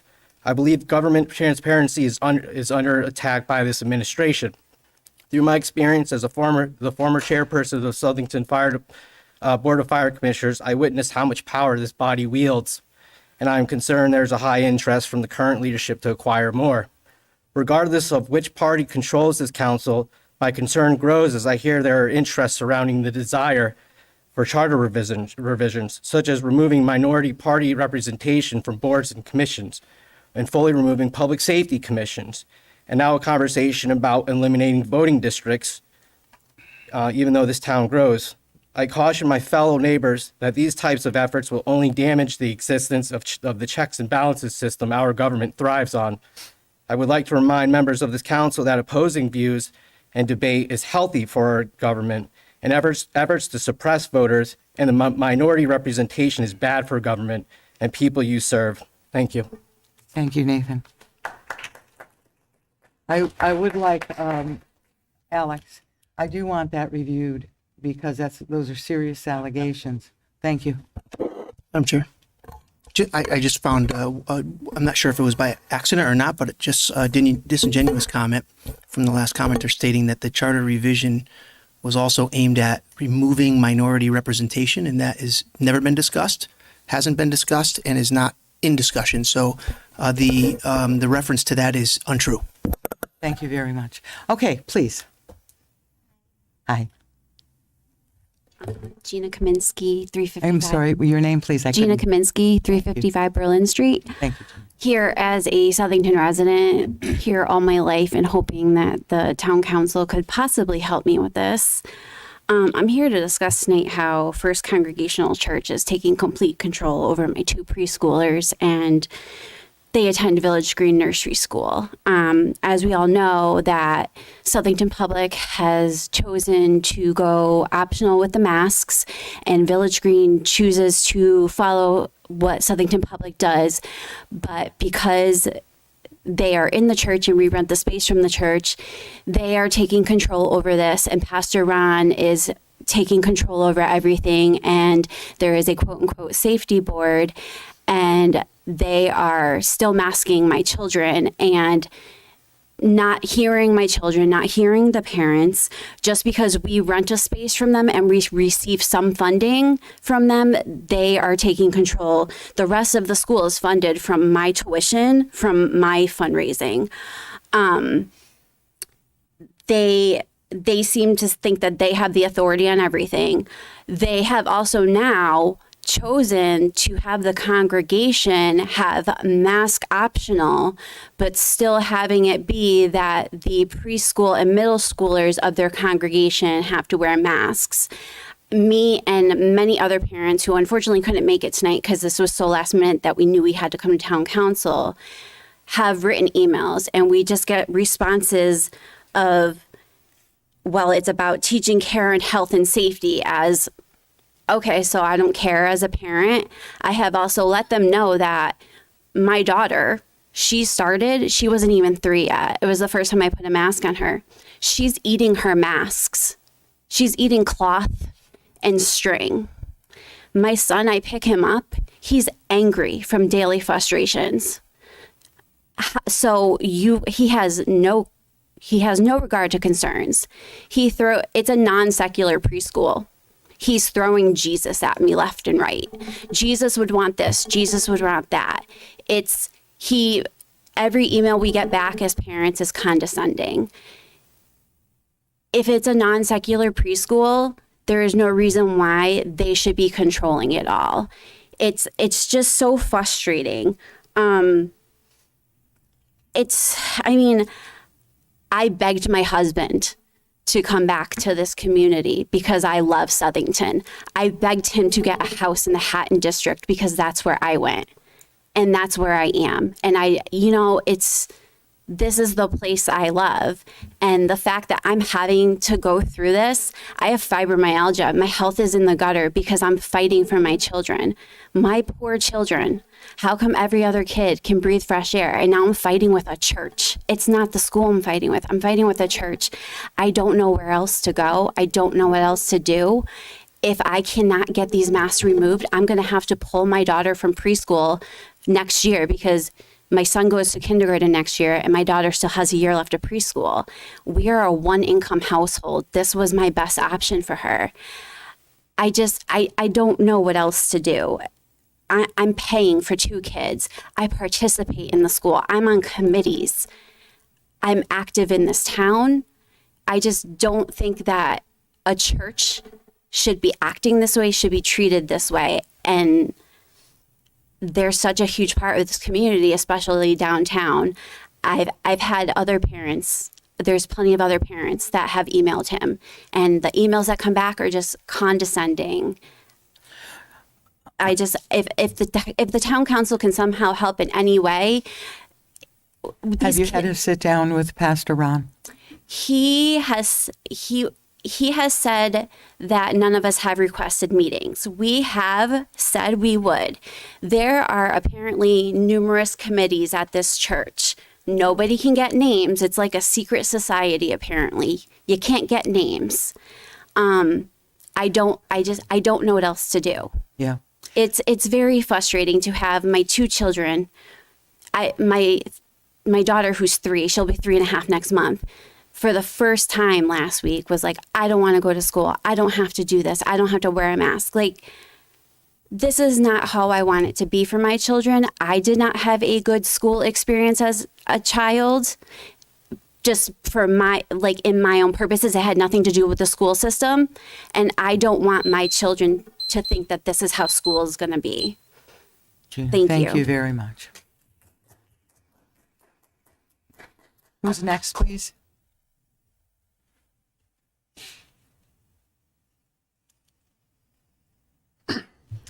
Hi there. My name is Tom Catricalla. I live at 204 Stonegate Road. I'm here to speak about the proposed flag ordinance that's been going around. I was really confused when I first heard the proposal. My first thought actually went to the Greek independence flag, like it was brought up. What are we going to do with that? Are we still going to fly it? It's historically been flown March 25th. But my worries were confirmed when the town council announced they will not be flying the Ukrainian flag because of this proposed ordinance. Not an actual ordinance, a proposal. The way I see it, this is a simple action that shows what we stand for. It's a simple action that shows we show solidarity with the Ukrainian people. And it's a simple action that has unfortunately been mucked up by unnecessary government red tape. Again, I thought, why? Why would our town government do a 180 on showing solidarity and support to the Greek community or support to the Ukrainian community? I think I know why. It's because they don't want to show support to another type of community, the LGBTQ community. I went to the town council meetings. I heard what people said. I have been in the cesspools of the internet where I know what people think in this town about that community. And it seems like even on this committee, we have people that are open about why this ordinance proposal is going to affect. And I just want to say that as disgusting as those comments are, and as some of these actions may be, it is a vocal minority and nothing more than that. It is a minority and does not represent what most of Southington believes. We are a strong and affirming community to the LGBTQAI group. And I really hope that we can move forward and stop this nonsense and get back to working on the real issues that matter to Southington. And I know, last year we had a resolution and we said some nice things on paper and it was really good and we flew the flag. Let's continue that support. Let's not go backwards. Thank you. Thank you, Tom. Who's next?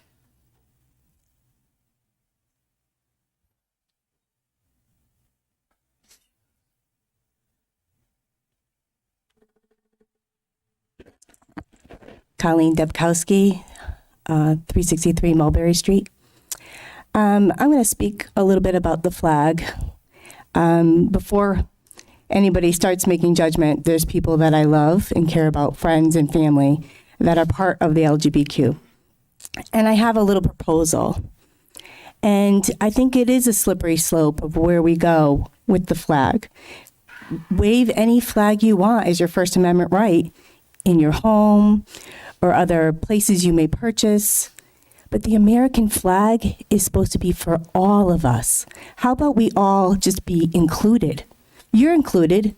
I'm included as a heterosexual and a white little girl, woman. I'm a woman, but we're all included. We're all Americans. I think we need to stop putting ourselves in boxes and have our own character. That's how I feel about it. You're Americans. Let's all just be American and fly the American flag and be included in that flag.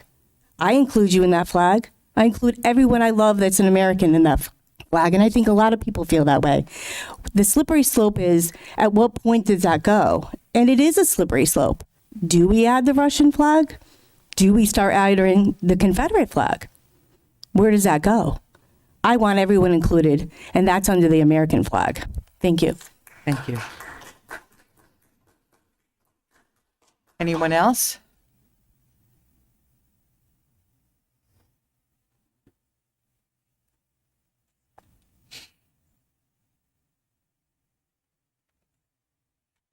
Take your time. My first time here. My name is Regina Coviello, and I live at 12 Beecher Street. Born, raised here. One of the last children born at Bradley Hospital. First time here. I want to see everyone start getting along and getting together. Tonight's meeting was absolutely crazy. For my first meeting, absolutely crazy that everyone is so all over the board in this town.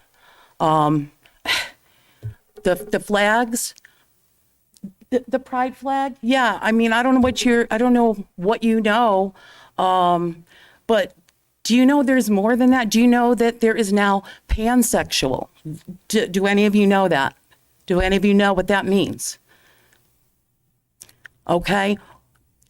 We have to include everybody in this.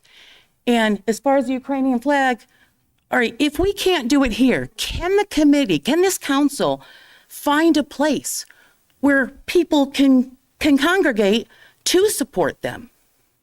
Isn't there somewhere in this town that they can go? And I'm sorry, but I don't know my Ukrainian neighbors. I'm just learning. I would like to meet them. I would like to help them any way I can. And also, the reason I'm here is because I'm finally seeing things through the papers, through the post, okay? Until now, I never knew what was going on in this town. And years ago, it was a lot different. And I'm not going to get into any of that, okay? Anyone who's been around since the 70s, 80s, they know, all right? But if it wasn't for people posting and letting me know, I wouldn't know what was going on here in this town. And I think that's really important. Somehow we have to reach all of our town members. And what I thought was really great is when I got a survey. Ms. Perry, I'd like to know what happened with that survey. There was questions on that survey that everyone in this town should have answered. Safety, this, that, everything. What happened to it? We've got to start including everybody in this community because we don't know what's going on. And I thank you for listening again. I'm all over the board probably, but. You're fine, Regine. Okay, it was my first time here. Thank back. you. Okay. Thank you. Come back, Thank you. yeah.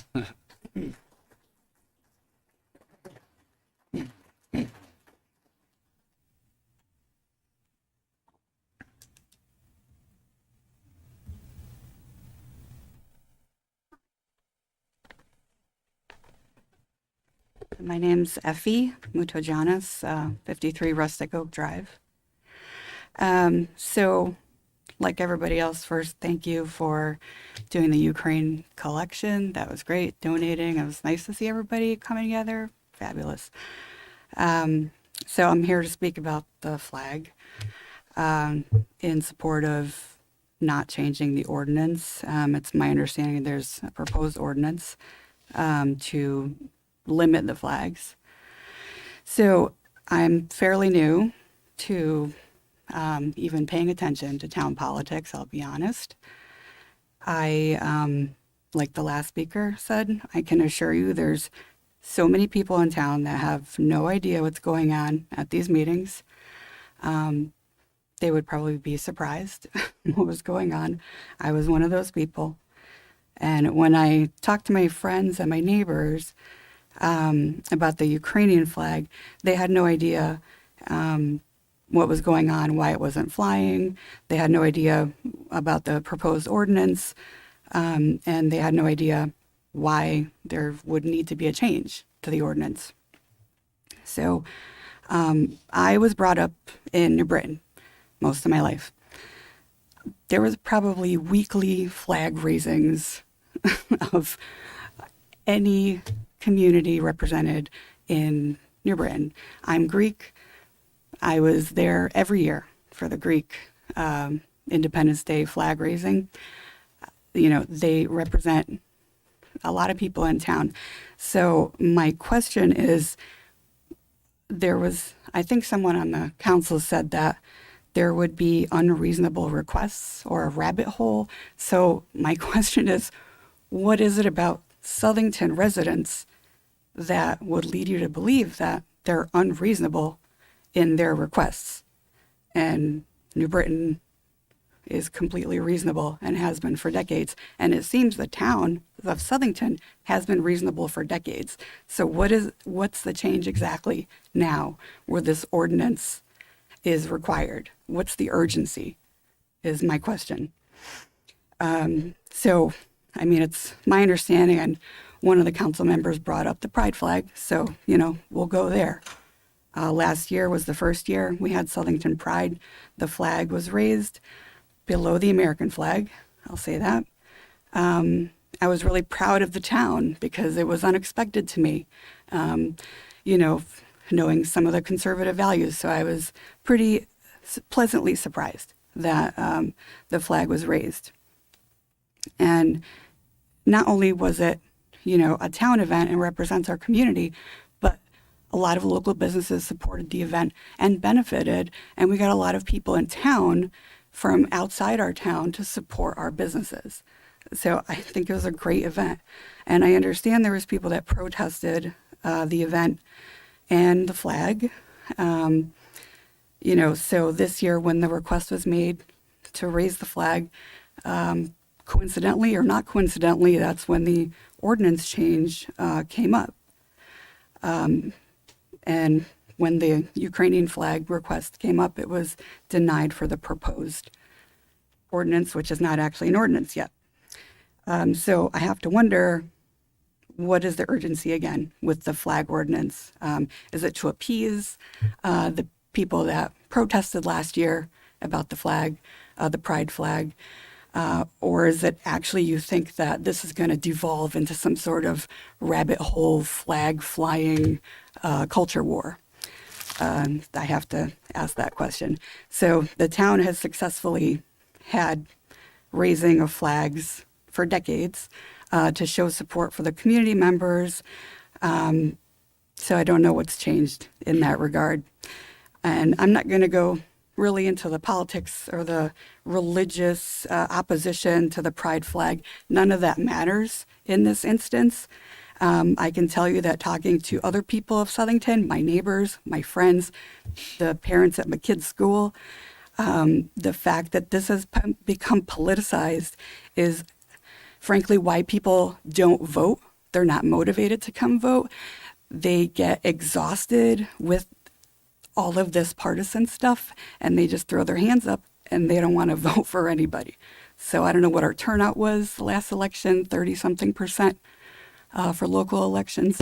So, that should tell you something. So I want to say love bears all things, okay? The Ukrainian thing was great that we all came together for that. And to anybody that feels marginalized, excluded, you belong here. We are your community, no matter what. And what happened this weekend proves to me that when it really matters, we all belong and we all work together with love and respect with one another as friends and neighbors. And I want us to continue to celebrate the facets of our community and stand together. Thank you, Effie.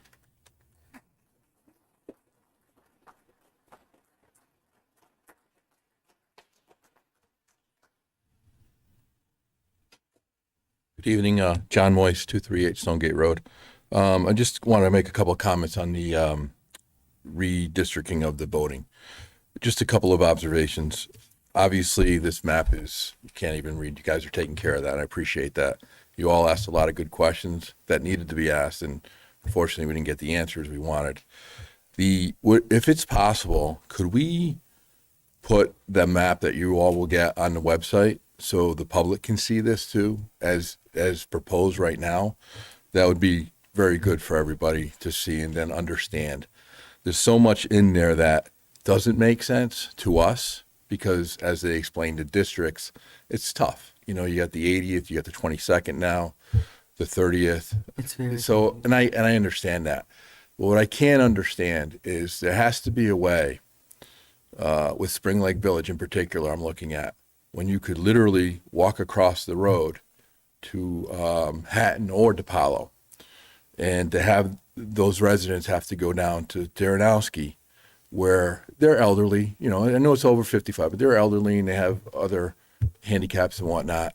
You know how hard it is to navigate at Darrenowski. The parking, having to park on that hill and get out with your walker, and so something has to be done there. I mean, that's vital, and I understand how they don't want to put this district in another district, but it can be done. I mean, there's other places where you can have a separate voting for the 30th and the 81st, say, in the same building, and it only affects not only, but it affects every 2 years. But when we have our regular election, it's townwide. Just so if we can really work on that, you guys did a great job asking questions. I really appreciate that. And that's all I wanted to say. If we could do that, that'd be Thank great. you, John. I'm not sure about the technical end of it, but I think that's a great idea. If as soon as we get it from that, Kathy could put it on the website. Yeah, I that'd be think great. everybody in town needs to take Yeah. a look at that, and we will have a full discussion on it. And as a matter of fact, I'm liking more and more about a public hearing. Yeah, and it's like, we saw, what happens, and this is not about consolidating to do anything crazy. This is about, they made some good points. When I heard about this, I looked at what makes most sense. What makes most sense to me, the amount of voters at Hatton, amount of voters at Plantsville, and the amount of voters at the Tabernacle. There weren't as many as there are at other places. When I saw DePaulo I didn't know it was DePaulo being closed. I'm like, that's crazy. It's a nice new school like Hatton with the ADA requirements. So, and it's one other thing is when they're looking at this, they can't just look at the streets and say this street and that street. You got to look at the residential areas. It's who's living there. That would make a big difference. Thank Thank you very much. Anyone else?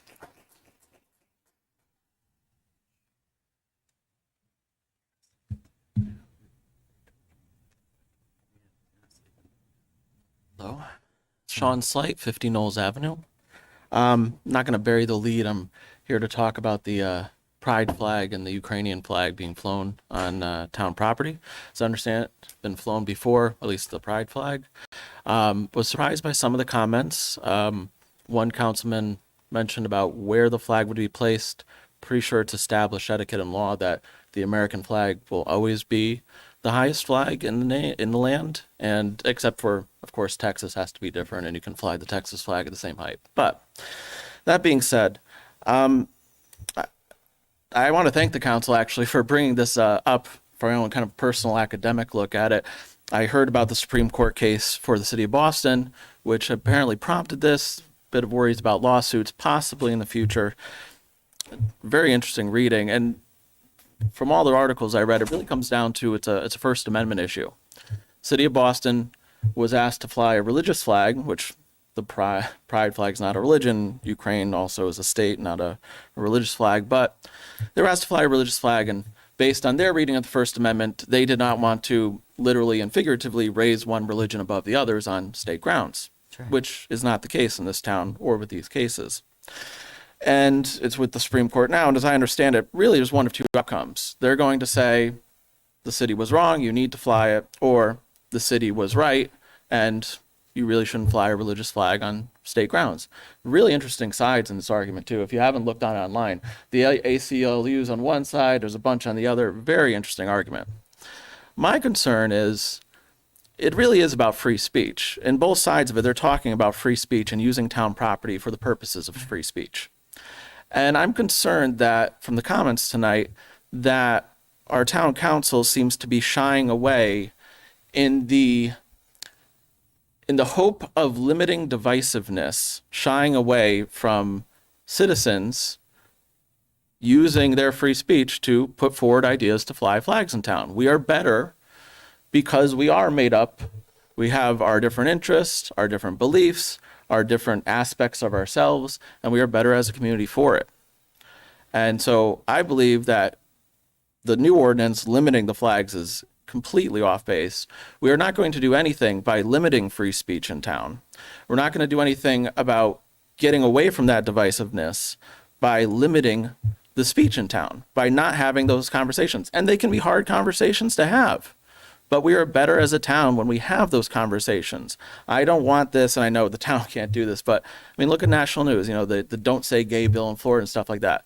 We're not helping anybody, us, our children, our community, by not having these conversations.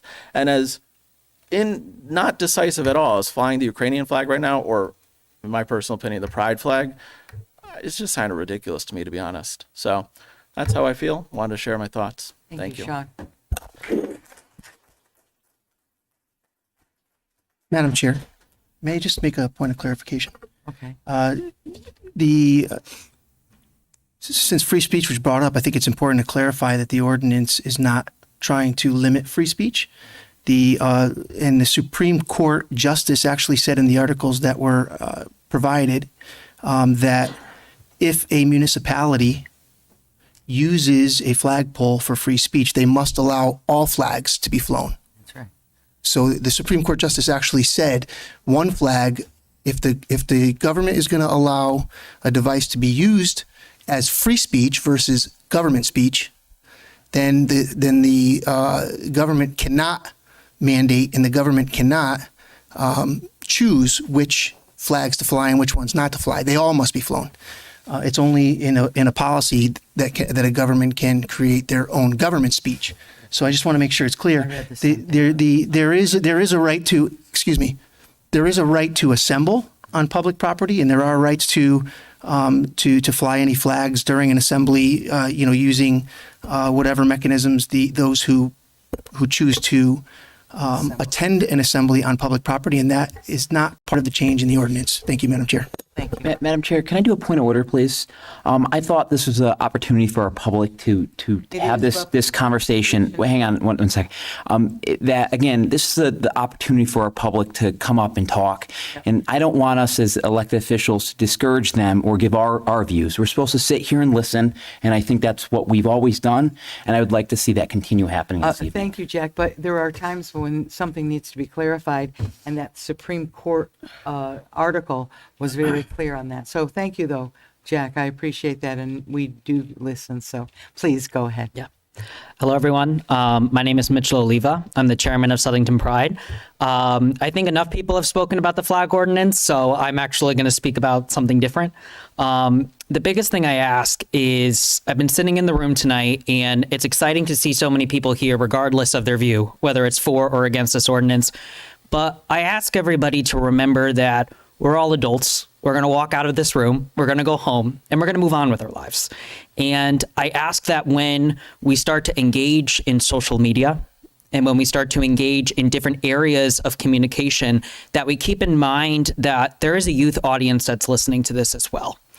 And one of the things that has been honestly the greatest joy for me so far in the role that I've been in is working with families, not only that are LGBT. Pride is one of probably 45, 50 events we have planned this year.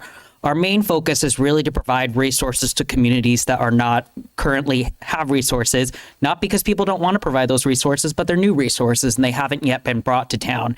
And something that I really want to, communicate, at least from, my own point of view and just from the kids that we work with and the kids that we talk to, is when we throw around the word divisive, there are topics that are divisive. Our kids are not divisive. There isn't a single child, regardless of their political point of view or our political point of view, that are divisive. And in Southington, we are so incredibly fortunate to have STEPS. We're incredibly fortunate to have organizations that are youth-geared and youth-minded. I participate on calls throughout the state with different, not only LGBT organizations, but mental health. I've worked in youth development for 8 years. I'm one of the proud teachers from Governor Lamont's program that worked in emergency child care during the height of the pandemic, and we were taking care of children that had two parents in the medical field. And there's one thing that's clear. The kids don't care whether our political party is this. The kids don't care whether, what the adults think. What the kids need right now is the kids need the adults. And the kids need the adults to be able to come together and show them their support. The STEPS data has been clear. We have LGBTQ youth that are in pain. And while this flag ordinance is definitely a topic that I'm glad that we're able to discuss in public, I hope that this is not the only discussion that this council and other councils are having. As a person that works with the different parents of these youth, a lot of times it's very isolating. We get heartbreaking voicemails and phone calls that their kids are in situations where they can't help. Right now in Southington, we're actually going to become the 4th community center that has LGBT programs in the state. We'll be the closest by 50 miles.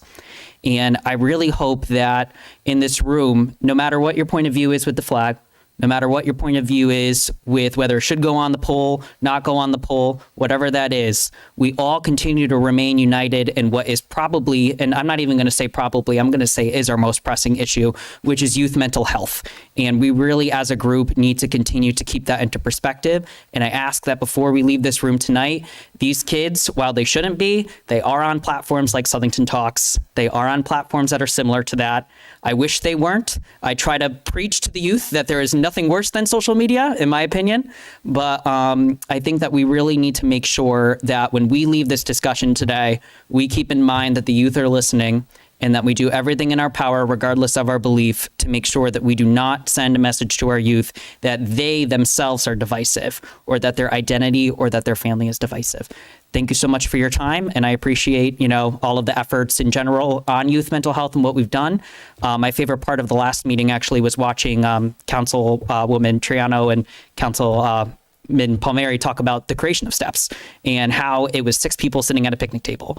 And sometimes we kind of get lost with the craziness of what's going on all around the world, but I really hope that we can come back to that 6 people around that table, because 2006, we needed the steps table, and in 2022, we really need to have that mental health youth table and continue to collaborate and expand. Thank you so much for the time. I appreciate it. And if there's anything that we can do as an organization in terms of to help support youth or support the town of Southington, we of course would love to be a part of that, not just with LGBTQ needs, but individuals with special needs and disabilities and intersectionality of identity. Thank you so much. Thank you, Mitchell.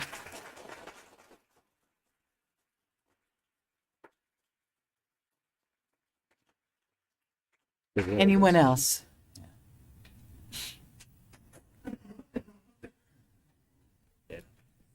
Richard Cooper, 79 Barbara Lane. I just want to say I would like the town to hold a public hearing on this because I find this unacceptable.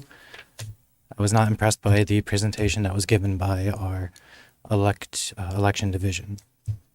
That's it. Thank you, Richard.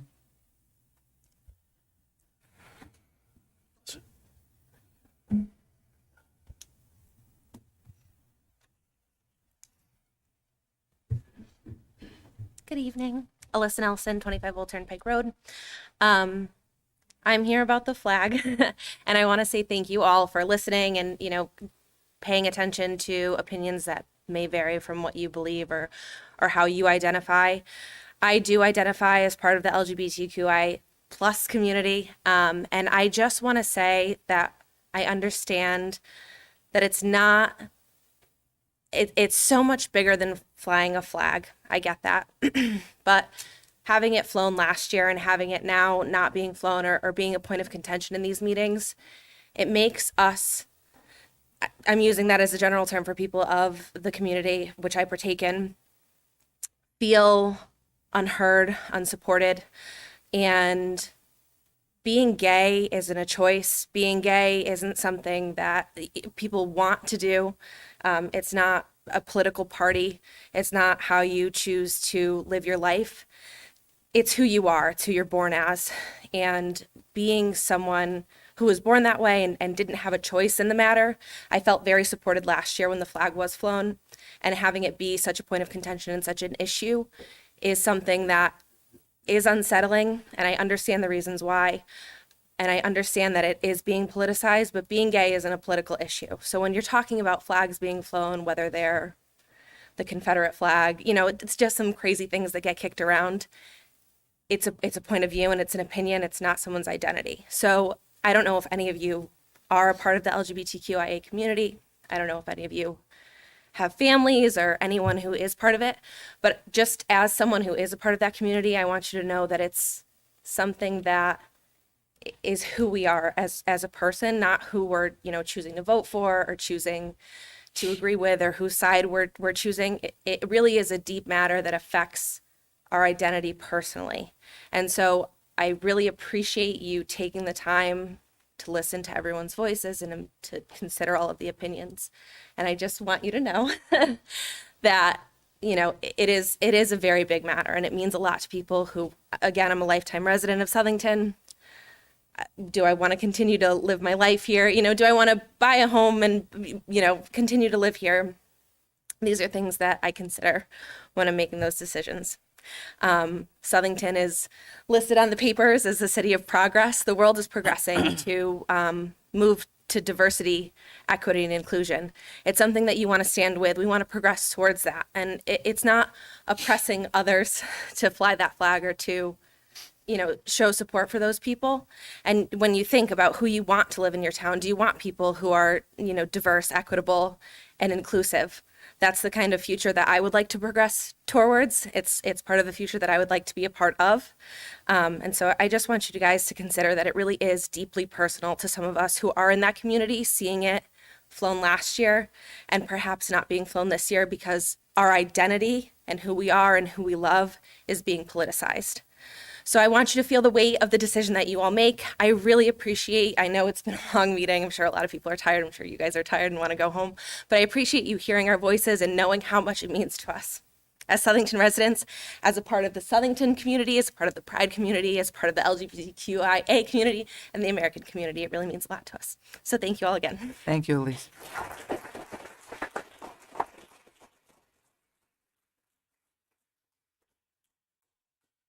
Okay, anyone else? Hi, Walter. Hi, everyone. I'm Walter Grover, 2118 Meriden Waterbury Turnpike. I wasn't going to speak today. I was going to wait till the public hearing, but I am a active member of Southington Pride, and I was so proud of my town last year as we had a resolution, as we had our first events, we had our flag raising, and it was so disheartening to find out that 1 week after we communicated the second annual flag raising that this ordinance was being considered.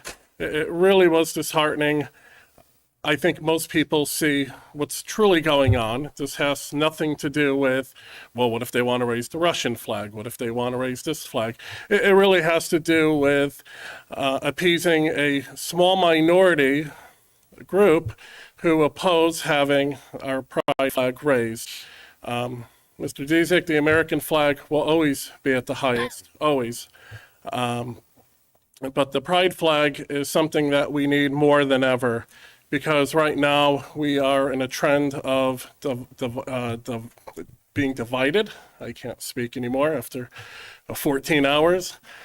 We are at a time with increased hate crimes. We are at a time where our youth are being bullied, where they are, there's a mental crisis going on with our youth. And forget the LGBTQ community. This is across the board. The pride flag is really a symbol of unity, and it's something we need more of than ever. And you may not be part of the LGBTQ community, but you're always free to join us. We will never judge you. We will never laugh at you, and you'll always be part of our family. And that's how we would like to see Southington. Unfortunately, as most of my friends are residents of outside of Southington, they don't look at Southington in a favorable manner. A lot of them are part of underrepresented groups, and they look at Southington as judgmental and closed. And when they heard of the Southington Pride events going on last year, when they heard about the flag raising, it raised a lot of eyebrows. And for once, I was able to say we're a little closer to being that city of progress. So I would ask that you reconsider an ordinance for raising flags, because what we need is a process. So if you want to raise a Confederate flag, it's simple. You say no. If you want to raise a flag for the KKK, it's simple. You say no. But a flag that represents unity at a time of such great divisiveness, that's something we need more of now. So thank you.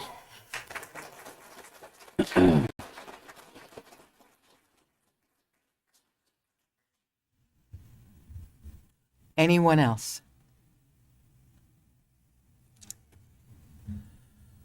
Last call. Walter? Can we update our technology so when I'm watching this at home on YouTube, it's like 1989 VHS technology. Thank you It's so bad. much, Walter. So that's my other recommendation. Thank you very much. Listen, thank you, everybody, for sharing this evening your thoughts. We are listening. There is no ordinance written yet. It's gone to the ordinance committee. We will have a public hearing. And we encourage all of you to come out for the public hearing. So I thank you. I'm going to close public communication right now. Thank you all. Okay. Let's move on. Let's go to old business, please. The approval of the recommendation of the Elections Division. Tom? Motion to table that. Sorry. I was looking at the old agenda where it wasn't. Okay, yeah. So thank you very much. Let's call the roll on this to call for tabling. Morelli, Yes. Palmieri, Yes. Perry, Yes to table. Japlinski, Yes. Del Santo, Yes. DiPaolo, yes, Dzik, Yes to table. Lombardi, Yes to table. Triano. Yes to table. Let's get the maps, and then we'll see if we need more than 2 weeks or whatever. And I do want to talk a little bit about maybe a public hearing on it. So we'll discuss that. So, item B, action on the energy procurement and consultant. Yes, Tom? Madam Chair, I'd like to put forth to approve the company name of Titan Energy out of Hartford, Connecticut for the term of April 1st, 2022 through March 31st, 2025 at an annual cost of $25,000. Do I have a Second, Madam Chair. Thank you, Val. Any discussion on this? Hearing none, we'll move the motion. Madam Clerk? Morelli, Yes. Palmieri, Yes. Perry, Yes. Chaplinsky, Yes. Del Santo, Yes. DiPaolo, Yes. Dietzick, Yes. Lombardi, Yes. Triano. Yes, thank you. Item C, action on the recommendation for Barton and Low Judas MS4 Services. Motion to approve is recommended. Thank you. Second, Madam I have a second from Jim. Thank you. Let's call the roll on this. Morelli, Yes. Palmieri, Yes. Perry, Yes. Chaplinsky, Yes. Del Santo, Yes. DiPaolo, Yes. Dietzick, Yes. Lombardi, Yes. Triano. Yes, thank you. Item D, action on charter revision. I'm going to ask for a motion and a second and open it up for discussion. So do I have a motion for charter revision? I'll make the motion, Madam Chair. Thank you. Do I have a second? Second question. You have who seconded it? Second. Bill. Thank you. Okay, let's open it up for discussion. I'll start, Go Madam ahead. Chair. I think I have a procedural question here. There's a motion and a second, but do we need to have the discussion on what the charge or charges are first before we? In the motion? In the motion? So, I mean, does it seem odd that we're going to have the discussion first and then make the motions? Yes, you need to vote on it all as one resolution. So the motion should be to vote on the proposed opening and then the charge that goes along with it. So Two separate motions? Correct. Motion, and I'll change my. One motion, but you need to bring your motion to the floor with your charge. we should have a discussion So we'll have a first discussion. I remove my motion. on identifying the charges first, and then somebody makes a motion to include the charges. Well, just for clarification, then, do we need to have all of the charges in the motion, or can you said we only needed a minimum of one charge? We can have discussion and add additional context later. You're going to vote on the charge, which has all of the recommendations in that charge. So we should just remove all the motions then? No.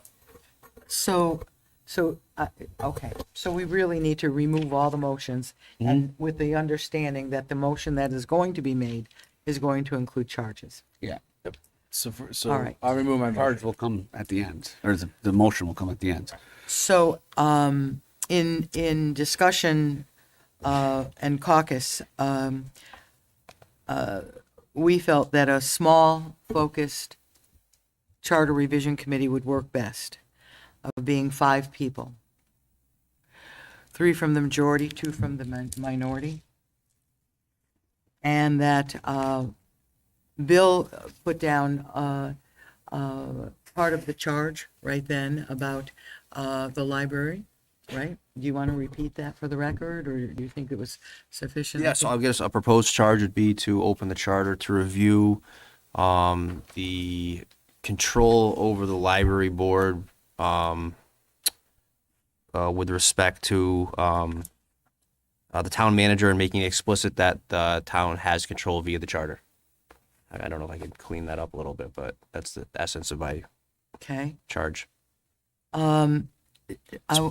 Go ahead. As opposed, may I ask a question on that? Yes. So as opposed to, right now, there's the state has a commission that has jurisdiction, if you will, over some of that. So you're saying, what's the proper language to it? The state doesn't have jurisdiction. The state statutes provide that the library board, in absence of the town council or the town of Southington having other authority, the library board has full control over the operation of the library. The state library board. No, not the state library board, the Southington Library Board.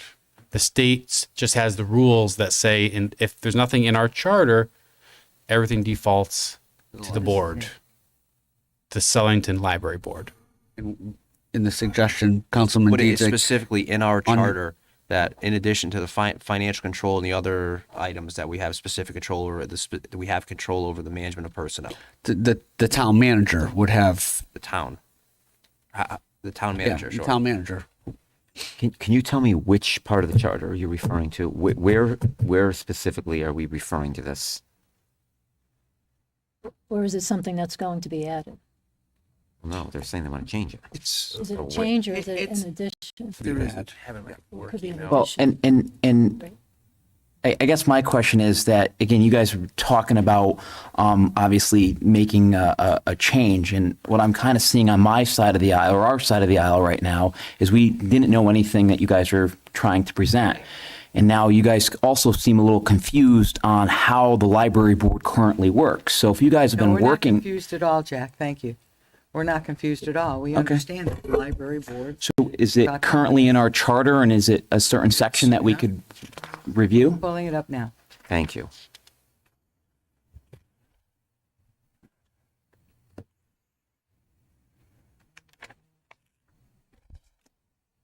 It is, If it helps the library, it's it's chapter 284. 284. Yeah. Section And the powers are 284-3. Board of Directors of the Public Library shall have such powers that are provided in the Connecticut General Statutes. And we would like to make that local. Okay, so 284.3, that's literally all it says. Yeah, that's So we the wanna- problem. That's why. There's no real prescription as to how it should be managed. So just to share with the public, it says the Board of Directors of the Public Library shall have such powers as are provided in the Connecticut General Statutes. So chapter That's all. 284 under the library should be more prescriptive that the town manager should have the right and the authority to manage the library. Right. As part of the town. I think that's clear.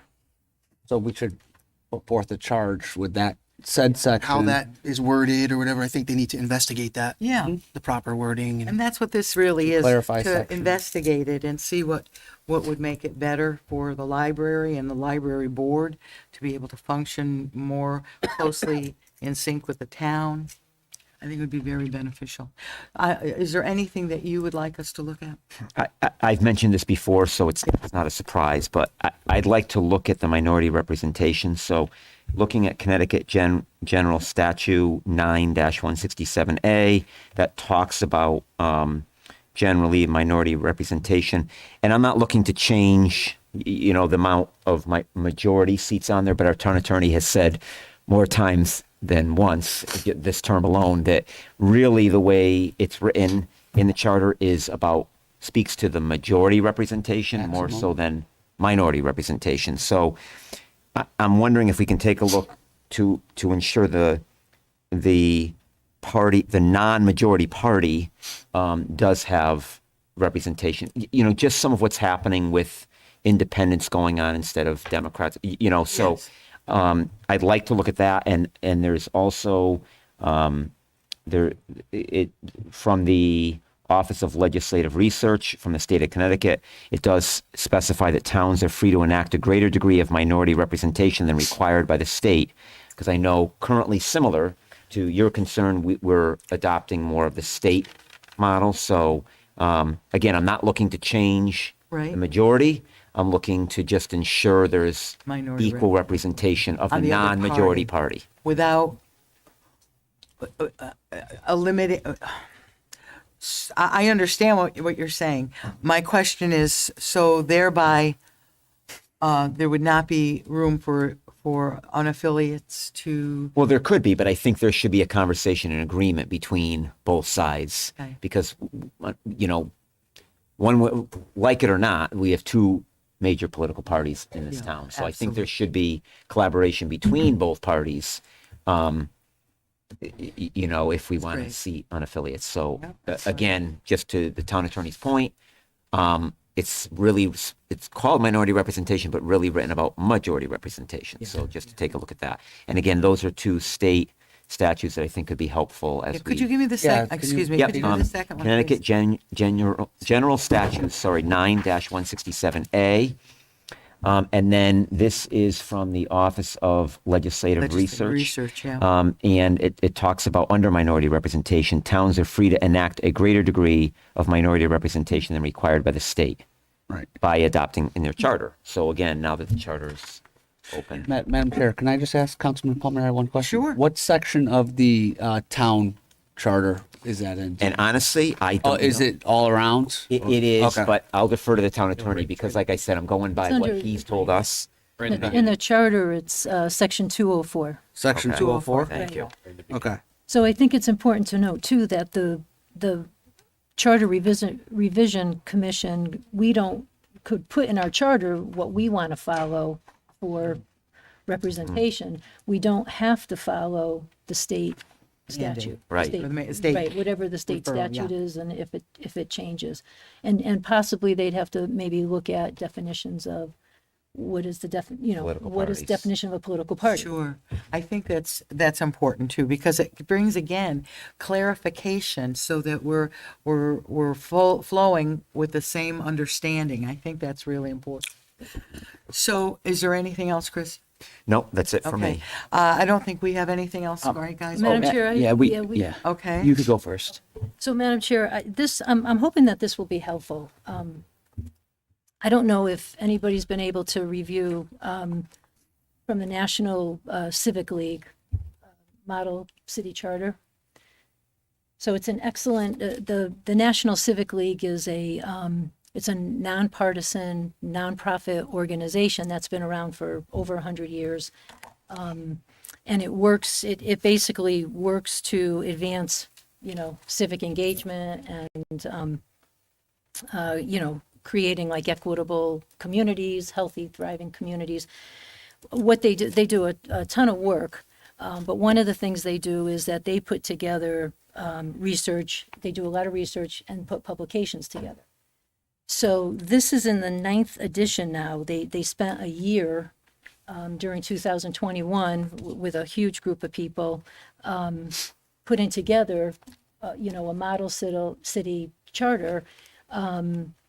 They've enhanced on it every edition, and this one just came out. And what I'm hoping is that our revision commission could at least look at this. I'm sure there are other, publications that do the same thing. But really going through this and looking at it, we do a lot of stuff that's in here, which is great. But it really adds some areas where I think we have a great opportunity right now that we're opening the charter, right? I agree on the library issue. I think that's something we need to do. So if we're going to open the charter, I think we really need to bring the charter up to date. If you read it, Jack is going to speak to this a bit, but the pronouns are just, everything's him We've and talked his. about that, yeah. We've talked about that, and it's chairman and vice chairman, and so and there's just a lot in the charter that's just outdated. So I think for our residents, I think one of the best things we could do is really, really bring this charter into the 21st century and focus on areas where, to be very honest, listening to people speak tonight, it's those areas. So this model city charter had a couple areas that we thought really would be a great focus and a charge to the commission. The first one is the expanded role of public engagement in the governance of our community. So, and this, what this charter does is it adds a whole article on public engagement for towns and cities throughout the country. It kind of goes through research that says it makes it very clear that having active, informed, and engaged community members, as we did tonight, leads to healthy civic life and a thriving local democracy. And I will say that Southington we have many community groups and civic organizations and faith-based groups that, help inform us and we're able to, actually, those groups are able to help us as appointed officials or elected officials to problem solve and make decisions. But this charter example really shows that role of expanded public engagement can really be expanded even more to the point of possibly having a public engagement commission, having community advisory boards that focus on certain populations in our town, having a youth commission. You know, we have steps, which is great, but maybe we actually go so far as to have a youth commission, like we put in our charter that we will have a youth commission. It just really takes the the focus of public engagement, and it expands it. And that's one area that I think I would love to see our charter, look to that and look to some of these aspects. The other area that this edition really focuses on is making a commitment to having social equity just infused throughout the charter. So all different types of aspects of social equity, have the charter reviewed through the lens of equity. And one possibility that the Revision Commission could look at is to consider creating the position of a social equity officer, in our town. And their sole task would be providing support, education, and training to all the departments, all the divisions of our town that handle local government. And I think what that social equity officer could do is they could specifically apply a lens of equity to everything that interweaves throughout our governance of this town. And it could be a position that is a direct report, to the town manager. So it's I think it's a big step, but I do think that it's something that, social equity is in everything now. We see it every day, in sports and music and arts in our communities, TV ads, social media, everything is social equity. Are we being equitable? Are we looking at things through a lens of equity? How are people being impacted? It's not, equality is great, and that's a first step, but it's equity. And our caucus really thinks that if we're going to open the charter, let's have a few really strong things here, and maybe use this as a guide. It's not the be all and end all. It's, we're not going to agree with all of it. But at least for those two areas, I would like to, have those included in the Madam charter. Chair, Yes. I just had a question. Councilman Palmieri's suggestion was pretty clear with look at this section. Let's work on that. Are you suggesting, because the town manager can add a social equity position in any budget? So are you suggesting adding it into the charter so that it would be mandatory for every town manager to have this position present? Well, I'm a little confused on the Revision Commission would have to look at that if that's something that should be, if we want that in our charter. I understand that we could put that in a budget and we could decide what that looks like, but it goes a lot further and that's just an example. We don't have to have a social equity officer. What I'm talking about is, are there areas in the charter that language could be put in there to show that we're looking at things through a lens of equity? Whether it's with budgets, whether it's with programs, access to programs, how are programs impacting certain populations in our town? So, services. excuse me, I didn't mean to jump in. So, as I hear you, we have one issue here. Chris has brought one up, and you would like the Charter Commission to look at public engagement, social equity. Is there another thing that you want? No, just those two, Madam Chair. Okay. And you are going to provide that document, of National course. Civic League. Yeah, I wrote it down, National Civic League. As an example. Can you access that online?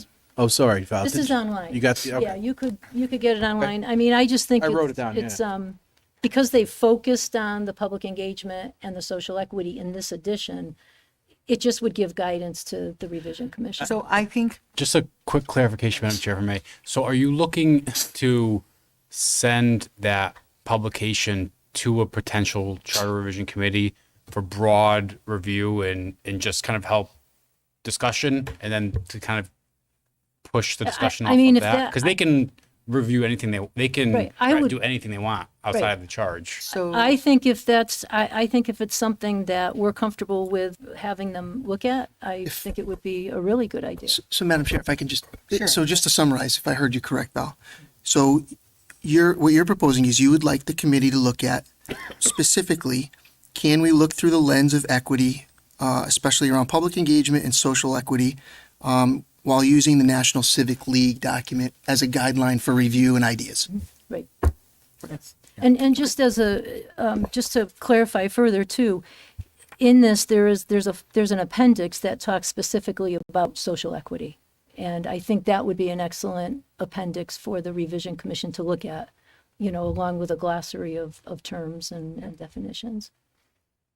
I don't have a problem with that. Does anybody have a problem with that? We can certainly ask them to review that in light of that. Val, I would make sure that that is provided for them, whether it's online or whatever. They need to have I could access to it. provide, copies if necessary. Yeah, and they can do that. So I think, are we done? Jack, do you have anything? Yeah, Madam Chair, I do. Thank you. So, like Val was saying, I think, again, if we're going to go look at the charter, we should look at some of the pronouns that are being used and kind of bring it up to date. That's, definitely something that I think if we're going to enter into that. A couple quick thoughts here. I'll be quick on this. Mr. Dezek mentions, about Congress, having 2/3 majority vote to be able to do revisions to our Constitution, which, again, it shows in the majority. You mentioned also that this charter revision committee or commission would only have 5 people on it. Our town, when this charter was created in the 60s, our town's population was really small, and it stated that it should have 5 to 15. I think it warrants to us to maximize it and put 15, so that, again, it's not just these charges. Anything could happen in the charter revision committee or commission. So I think it's very important that we have as many people representing the town at that point in time, and we even look at maybe changing, what that process is for charter revisions going forward. I don't want to interrupt you, but I have to. That's a state statute. We can't change that. Just so you know. Okay. What year was it state statute? And do you know the state statute by any chance? I have the statute in front of me. I don't know the year it was enacted. It's amended from time to time. It was most recently amended in the 2010s. Okay. But that would be at the state level, not at the Sullivan level. Okay. So, again, I would just, again, echo that I don't think 5 individuals. Our previous charter revision, I think, had 11 or 13 members the last time that we had a charter revision. So our town's population has increased, and we're going and going the bare minimum of 5 for a town that is, got a large population. So that would be one of my other concerns. Another one that I know is probably not going to be popular, but it's something I've always felt very strong about, as well as residents whenever I talk to them, is I think we should look at term limits and also maybe some rules. I think, again, term limits is something that, again, I think we all serve our community for the best interest, but sometimes it's nice to give somebody else an opportunity, step down, and even be resettable. Again, you could do 3 terms, sit out a term, and you could run again. I know people over the years that have served our town has done that. So again, I would love to look at, doing that and seeing, again, what other towns and communities are doing. And everybody always says that they'd like to see it on a national level. And I think it would be great if we start it here on a local level and we have control over that. And that's pretty much it. Madam Chair. Councilman Perry, what section does the term limits referenced in the town charter, or is Term it not limits, in there? you could go on the town's website and you could, or the town charter's site, and you could type in term limits. The term limits or term is used throughout the charter in so many spots. There are appointed terms, elected terms, biannual terms, staggering terms. So it's a broad review. Yeah. Another one. Okay.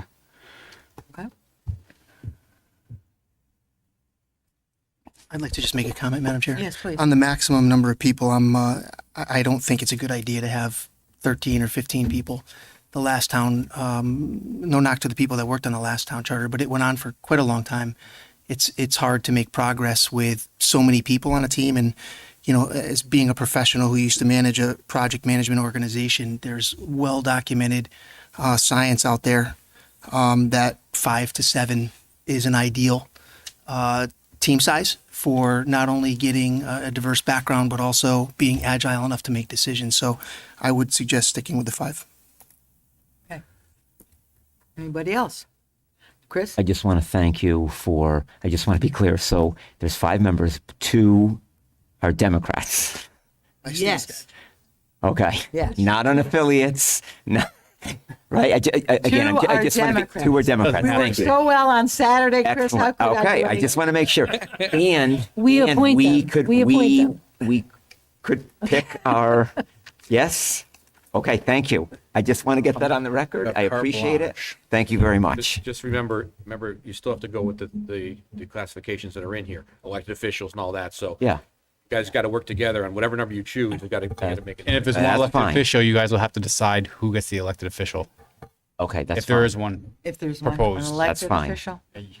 You got So that's at the next meeting though, right? Yeah, Where we will talk that's about it. We the- have 30 days actually to choose our committee. Right. I would encourage us, because it's a small committee and a focused committee, I would suggest if we can come up with the names by our next meeting, we could get them going on and working on all of this. And they can go ahead and start to move on it. It's a little early in the, in our term, but, it does have to go through the public hearing process, and then it goes to referendum. So we want to make sure it's all done in timing and what have you. So, Madam Chair, if you did give thought to a 7-person commission, would it be a 4 and 3?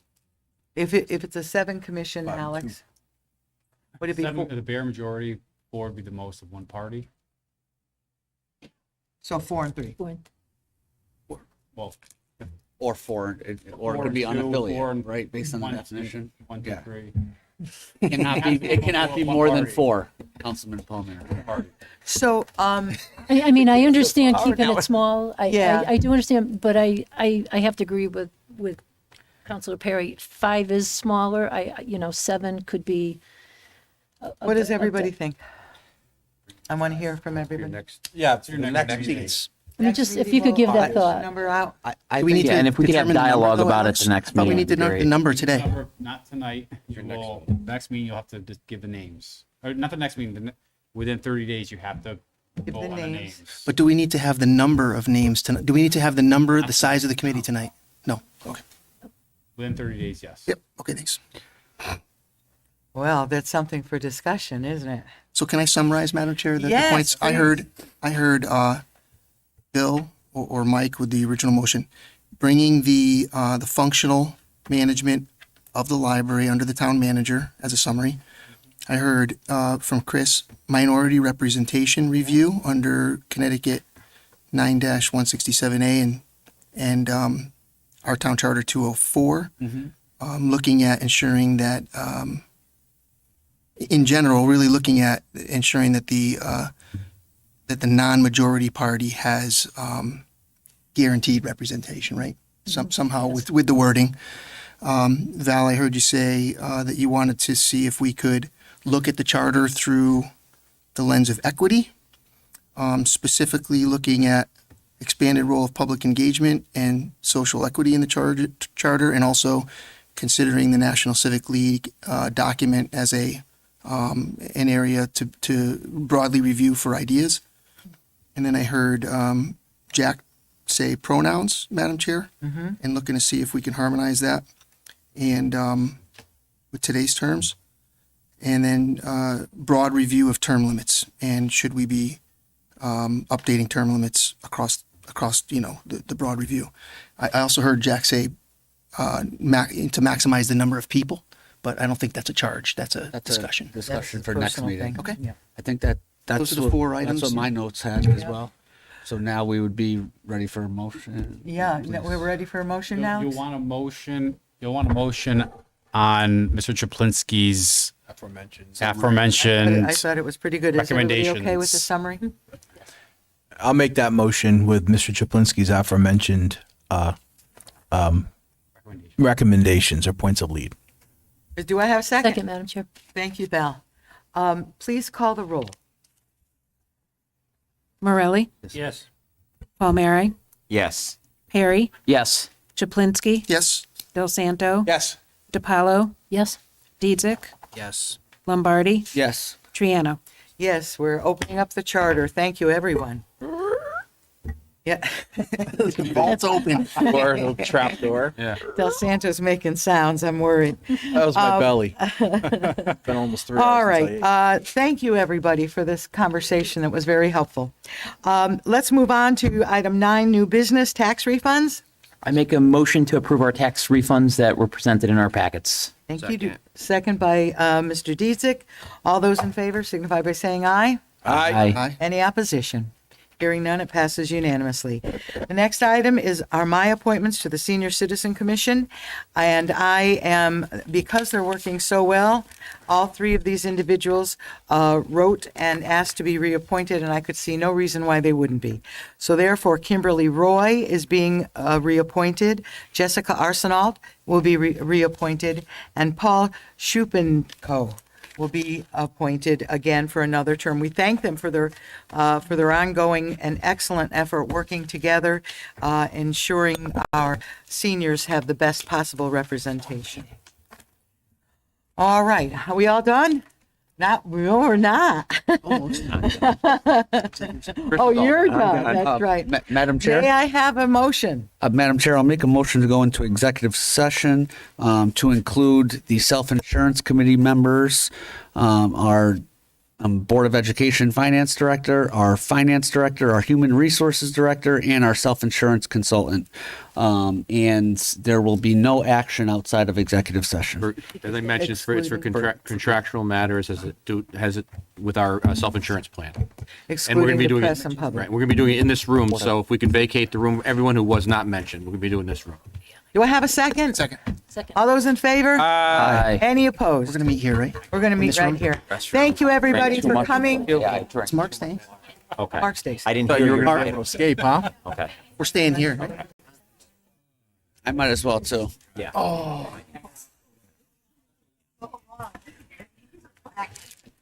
I had to go to. Me too. I went to